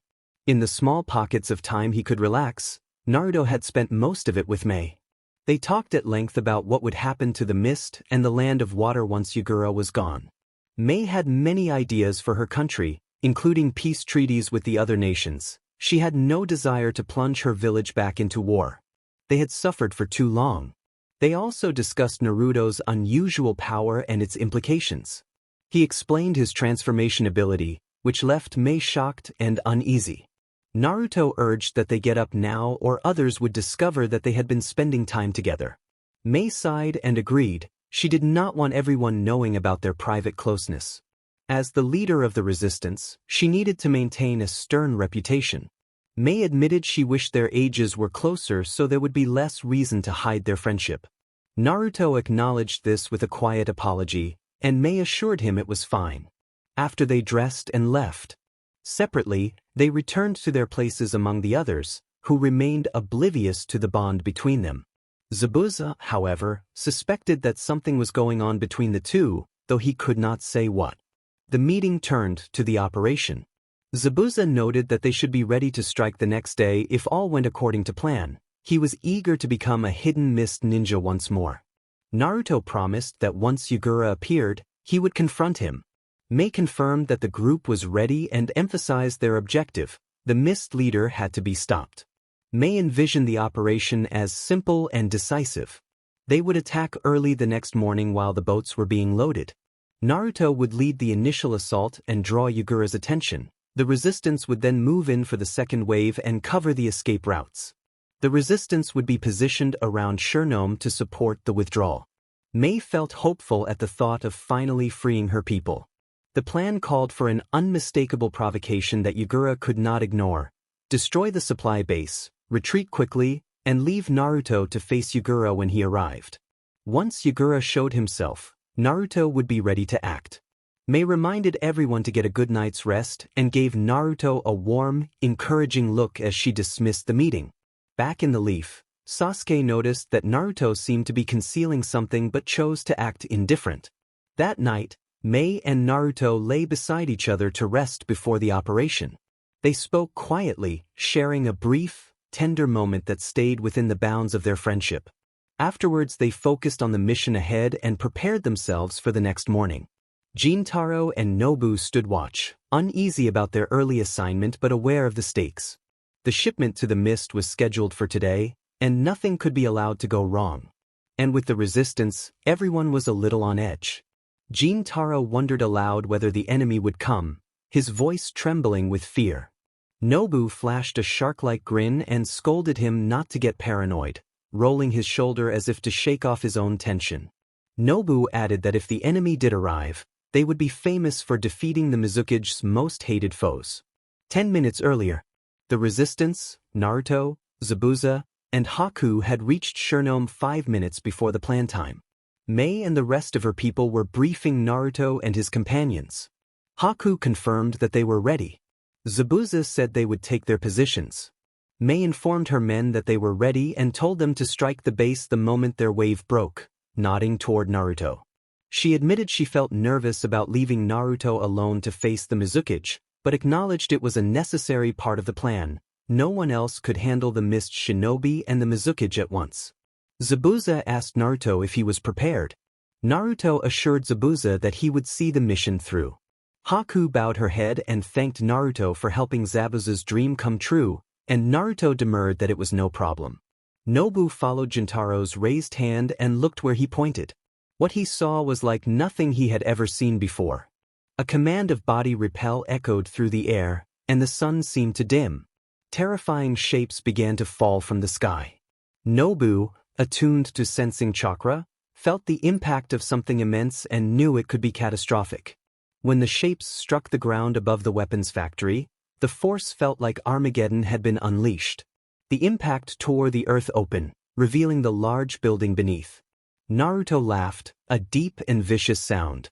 He listened to the frightened cries around him and found the raw chaos invigorating. He intended to demonstrate his power. Through his link with Kurama, he reached out and called for the fox's participation. Mei moved through the battlefield with practiced precision, cutting down the enemy shinobi in her path as she tried to reach Naruto. He had warned her to expect a surprise during the fight, and she was eager to see what he had prepared. Naruto initiated soul multiplicity and merged with Kurama. A towering red aura surged into the sky from him, pressing on every shinobi nearby. The air grew thick and warmer.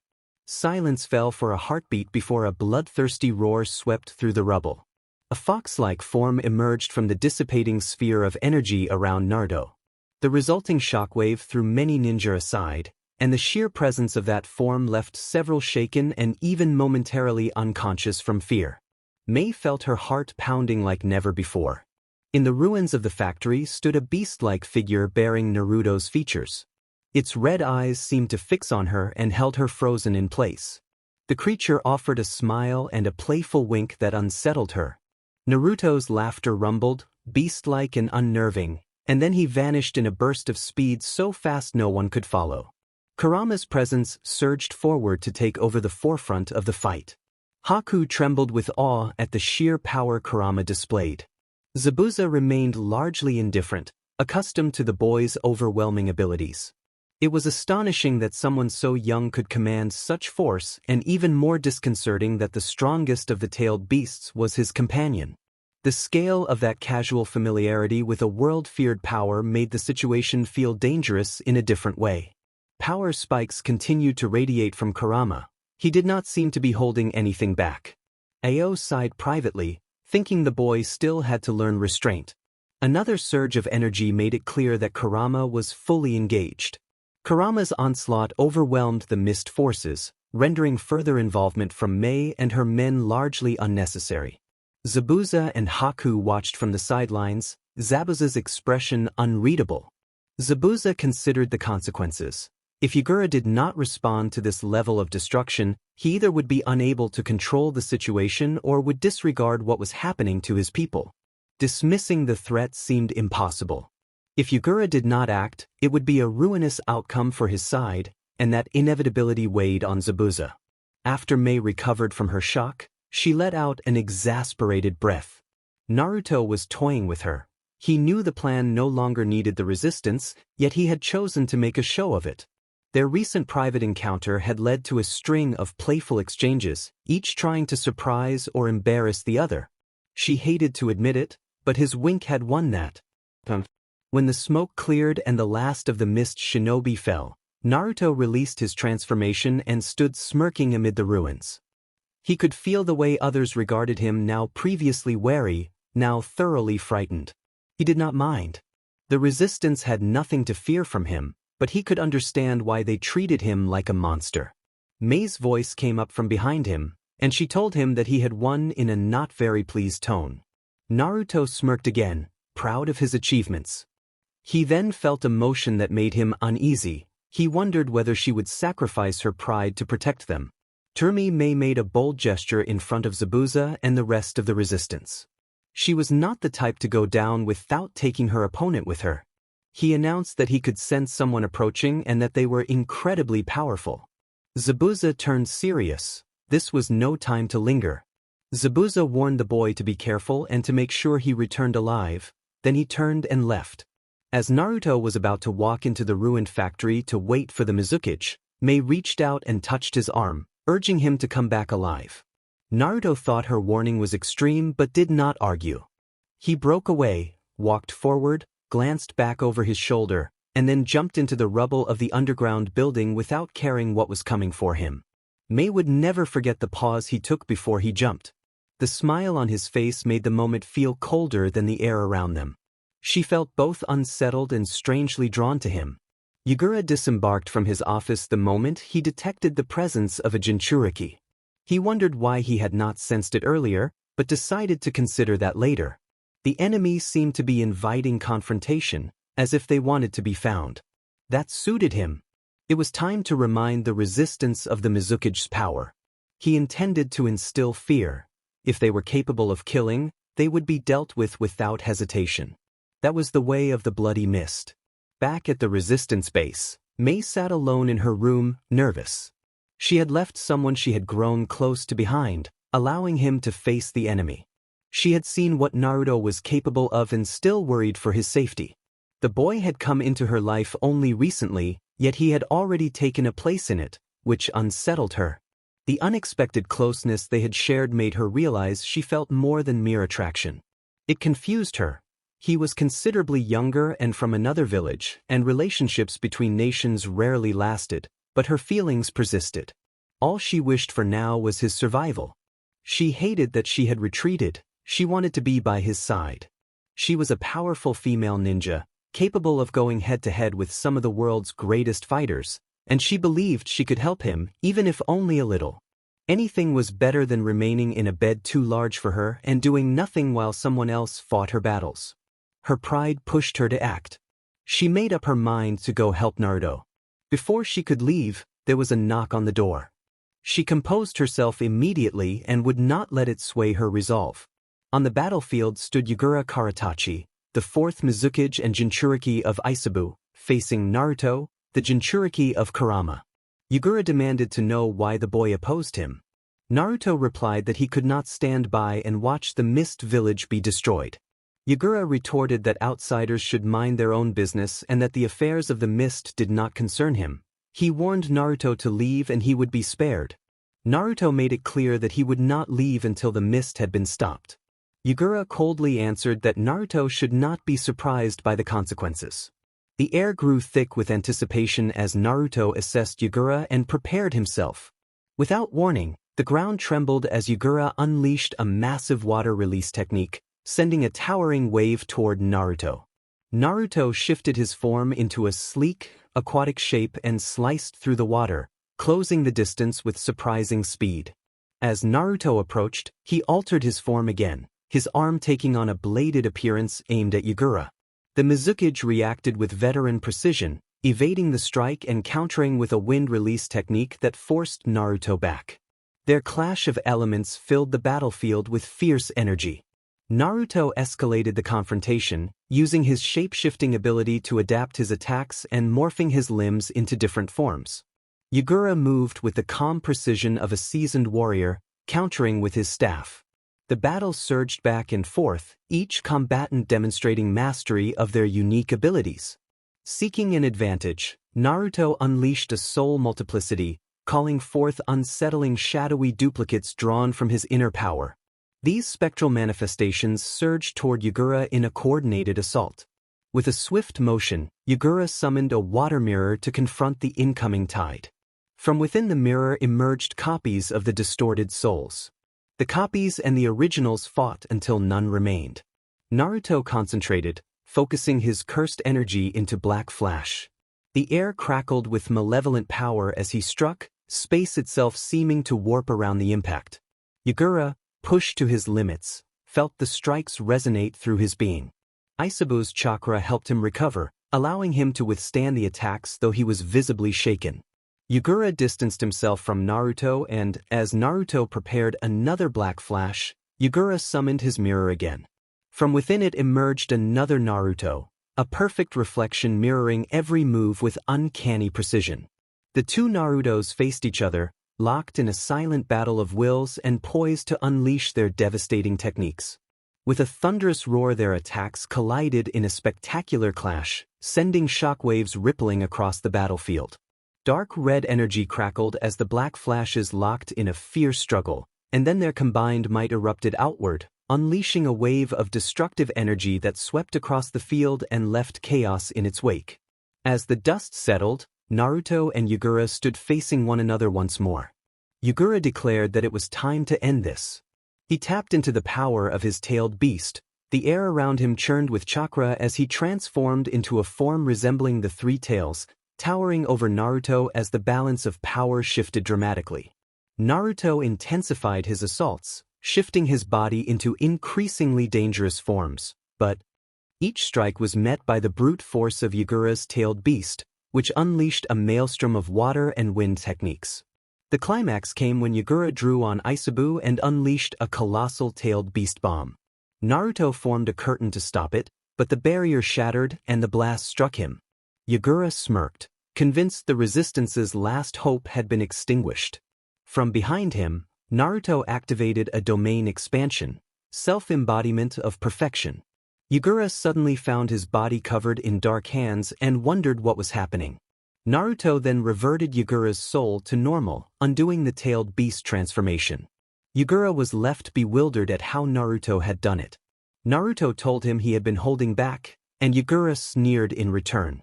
Later, Naruto activated his Sharingan to release the lingering genjutsu that had been affecting Yagura. Once freed, Yagura felt the weight of despair. He acknowledged the ruin he had brought upon his villagers and, despite having been manipulated, accepted responsibility for the suffering. Yagura bowed his head and expressed that words could not make up for the pain he had caused, and he thanked Naruto for stopping him. Naruto responded briefly and then delivered a decisive strike that ended Yagura's life, described plainly and without graphic detail. Naruto remained watchful for any further movement. After the confrontation, he went straight to the resistance to announce that the war had finally ended. He was met with cheers from the people and a grateful embrace from Mei.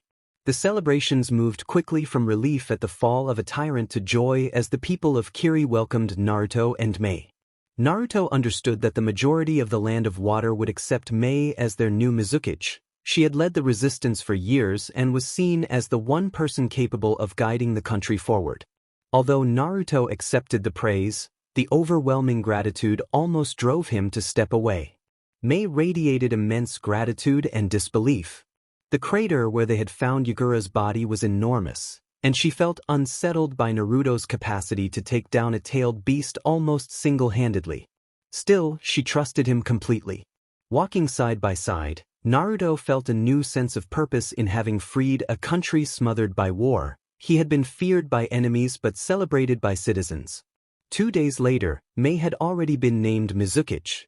On the day she addressed Kirigakure, Mei stood atop the Mizukichi building in her full robes, flanked by Naruto, Zabuza, Haku, Ao, and the village elders. Mei raised her hand to quiet the crowd and introduced herself as Tsurumi Mei, the fifth Mizukichi. Cheers and applause swelled through the village. Mei declared that the war was over, praised the resistance for standing against Yagura's oppressive rule, and vowed to bring peace to the Land of Water. She announced that peace treaties were being sent to other hidden villages to prevent further unnecessary war. The village listened in hushed gratitude, hope for a peaceful future filling the air. She was their savior. Or one of them. Mei announced that she would like to introduce the young man who had helped free their nation, and the gathered crowd turned their full attention to her. She explained that he was not from their country but had risked his life to save them. Mei said that without him, the war would not have ended so soon, and she gestured for Naruto to join her. She formally thanked Naruto Uzumaki of Konoha and acknowledged the incredible service he had done for her country. Mei told him she was in his debt. Mei declared that the boy had brought hope when it seemed lost, and she explained that he had single-handedly razed Black Harbor to the ground, freeing the innocent men and women who had been wrongly imprisoned there. She said that he had ended the cruel reign of Yagura 3 days ago for the sake of freeing their people and that Konoha had shown itself to be a village worth befriending. Mei put a hand on Naruto's shoulder and smiled. The crowd cheered for Naruto. That was how the monster became the hero. In an unknown location, Toby noted that the genjutsu he had placed on Yagura seemed to have been removed. Zetsu suggested that this was probably the work of Naruto Uzumaki. Toby reflected that he had perhaps been too merciful to the boy and that taking the nine tails from him as an infant would have been easy if he had wished it. Zetsu asked if he intended to go after Naruto, and Toby resolved that if Naruto wanted a challenge, he would give him one. Toby thought that if Naruto insisted on standing in his way, he would have no choice but to crush him. 2 weeks later, Naruto stood on the outskirts of the mist village, the heavy mist swirling around him like a cloak as his mind replayed recent events, the defeat of Yagura, the absence of any sign from the masked man, and his next steps. He made his way to the Mizuki's office, where Mei looked up as he entered and her usual stern expression softened. Mei told Naruto that she had heard he was leaving. Naruto scratched the back of his head and explained that he had to go because there was still something he needed to do. Mei sighed, reached into her desk, and produced a scroll sealed with the insignia of the Mist Village. She handed it to Naruto and explained that it was a proposal for an alliance between the Mist and the Leaf. Mei asked him to act as their ambassador, saying that he had proven his strength and loyalty and that she could think of no one better to represent them. She asked him to present the scroll to the Hokage and said she believed the alliance would strengthen both villages. Naruto felt a surge of pride and promised to make sure the scroll reached the Hokage. Mei thanked him and asked him to be careful. Naruto nodded and prepared to leave. As he moved toward the door, Mei ran to him and hugged him tightly. Ao protested that they should not further inconvenience Naruto, and Mei glared at him and warned him sharply.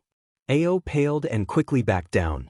Naruto slipped from their view, and Mei resolved that she would be sure to spoil him the next time she saw him. Naruto next sought out Zabuza and Haku, who were training in a secluded area. When they saw Naruto approach, they stopped and turned to face him. Zabuza observed that Naruto was leaving. Naruto explained that he was going because there was someone he needed to find. Haku stepped forward with a gentle smile and said they would miss him. Naruto returned the smile and promised he would be back. Zabuza grunted that the boy had better keep that promise, and Naruto waved and walked away into the mist. He knew that capturing his fellow Jinchuriki would be dangerous and challenging, but it seemed the only way to draw out the masked man. Determination and controlled anger steeled him as he moved on. A few days later, Naruto arrived at the hidden stone village. He moved stealthily through the village with his senses sharp and his chakra cloaked to avoid detection. He had 2 targets in mind: Rashi, the Jinchuriki of the 4 tails, and Han, the Jinchuriki of the 5 tails. His goal was to capture them both and draw out the masked man who had been manipulating events from the shadows. Naruto found Han training in a secluded area outside the village. Han's tall, imposing figure stood out, his armor catching the moonlight. Han sensed the newcomer and turned his head slightly, asking who had approached and what he wanted. Naruto stepped into the clearing and identified himself as Naruto Uzumaki, explaining that he was there to capture Han. Han narrowed his eyes and straightened, making it clear that he would not go down without a fight. He stated that he would not allow himself to be used as bait. Naruto acknowledged that and said he understood the risk, but he insisted he had to proceed. Their chakra flared and the ground trembled as they charged at one another. Naruto launched a fast, disciplined barrage of punches and kicks, and Han responded with power enhanced by his boil release, steam hissing as his techniques added force and speed to his movements. The clash of their attacks sent shockwaves through the clearing, but the combat remained stylized and energetic, like a fierce duel between skilled fighters in an animated battle. Naruto evaded a heavy punch and countered with a spinning kick aimed at Han's head. Han blocked and moved with steam-filled precision, the cloud around them swelling and obscuring parts of the fight. Naruto pivoted and drove a knee toward Han's midsection, but Han twisted and used the momentum to redirect Naruto, sending him sliding backward across the ground. Naruto landed smoothly, slid several feet, and then stabilized himself with a grin that showed respect for his opponent's strength. He acknowledged that Han was tough, and Han responded with a measured nod before charging again with renewed speed. Naruto met Han head-on, their fists colliding in a thunderous impact that created a shockwave, scattering leaves and debris. Realizing the deadlock in their taijutsu exchange, Naruto escalated the fight. He used body repel to summon several monstrous souls, their distorted forms writhing and surging toward Han. Han, unfazed, cloaked himself in the chakra of Kokuo. The red, bubbling aura of the tailed beast cloak enveloped him, enhancing his strength. As the monstrous souls lunged, Han tore through them with sheer force, his chakra-enhanced limbs dispersing the entities into wisps of energy. The battlefield echoed with the dissipating cries of the summoned forms as they vanished. Naruto's eyes shifted, the familiar pattern of the Mangekyo Sharingan swirled into place, and he focused his gaze on Han to cast a powerful genjutsu. The world around Han distorted, and for a moment he was trapped in a nightmarish illusion. Han struggled as his vision blurred and reality warped, but Kokuo's presence surged within him and a wave of raw chakra shattered the illusion, breaking him free. Naruto muttered, noting the strength of the masked man's genjutsu. Without hesitation, Naruto activated Susan. A massive, spectral warrior formed around him, its blue armor gleaming ominously and its great sword ready for battle. Han recognized the threat and roared, moving into his version 2-tailed beast state. His form shifted, becoming more beast-like and covered in a dense, armor-like cloak of red chakra. His eyes glowed with feral intensity and his power spiked dramatically. The two titans faced one another, their immense energies causing the air to crackle with tension. The ground trembled beneath them, unable to withstand the combined might of their chakra. Susanoo swung its massive sword at Han. Han dodged with incredible speed, his enhanced agility allowing him to evade the devastating strike and counter with a powerful punch. His chakra-infused fist struck Susanoo's armor, causing cracks to appear along the spectral plating. The battle raged on in a flurry of clashing chakra and powerful blows. Each strike sent shockwaves through the battlefield, carving craters and fissures into the terrain. Han's relentless strikes began to wear down Susanoo's defenses, and Naruto knew he had to act fast. In a final, desperate charge, Han lunged at Susanoo, his horns glowing with concentrated energy. He slammed into the spectral warrior, piercing its armor and shattering pieces of the construct. The force of the impact sent Naruto skidding backward, injured and thrown off balance. Han stood as if victorious, taking a moment to gauge the outcome, but then he noticed Naruto's body beginning to mend. Naruto's wounds closed rapidly and he laughed with a fierce, startling energy. Naruto reminded Han that it would not be so easy, then synchronized his soul with Kurama's and activated soul multiplicity. Naruto's appearance transformed. His eyes reddened, his fingers took on a clawed appearance, and 9 fox-like tails unfurled from his back. He released a deafening roar and a shockwave of power blasted Han away.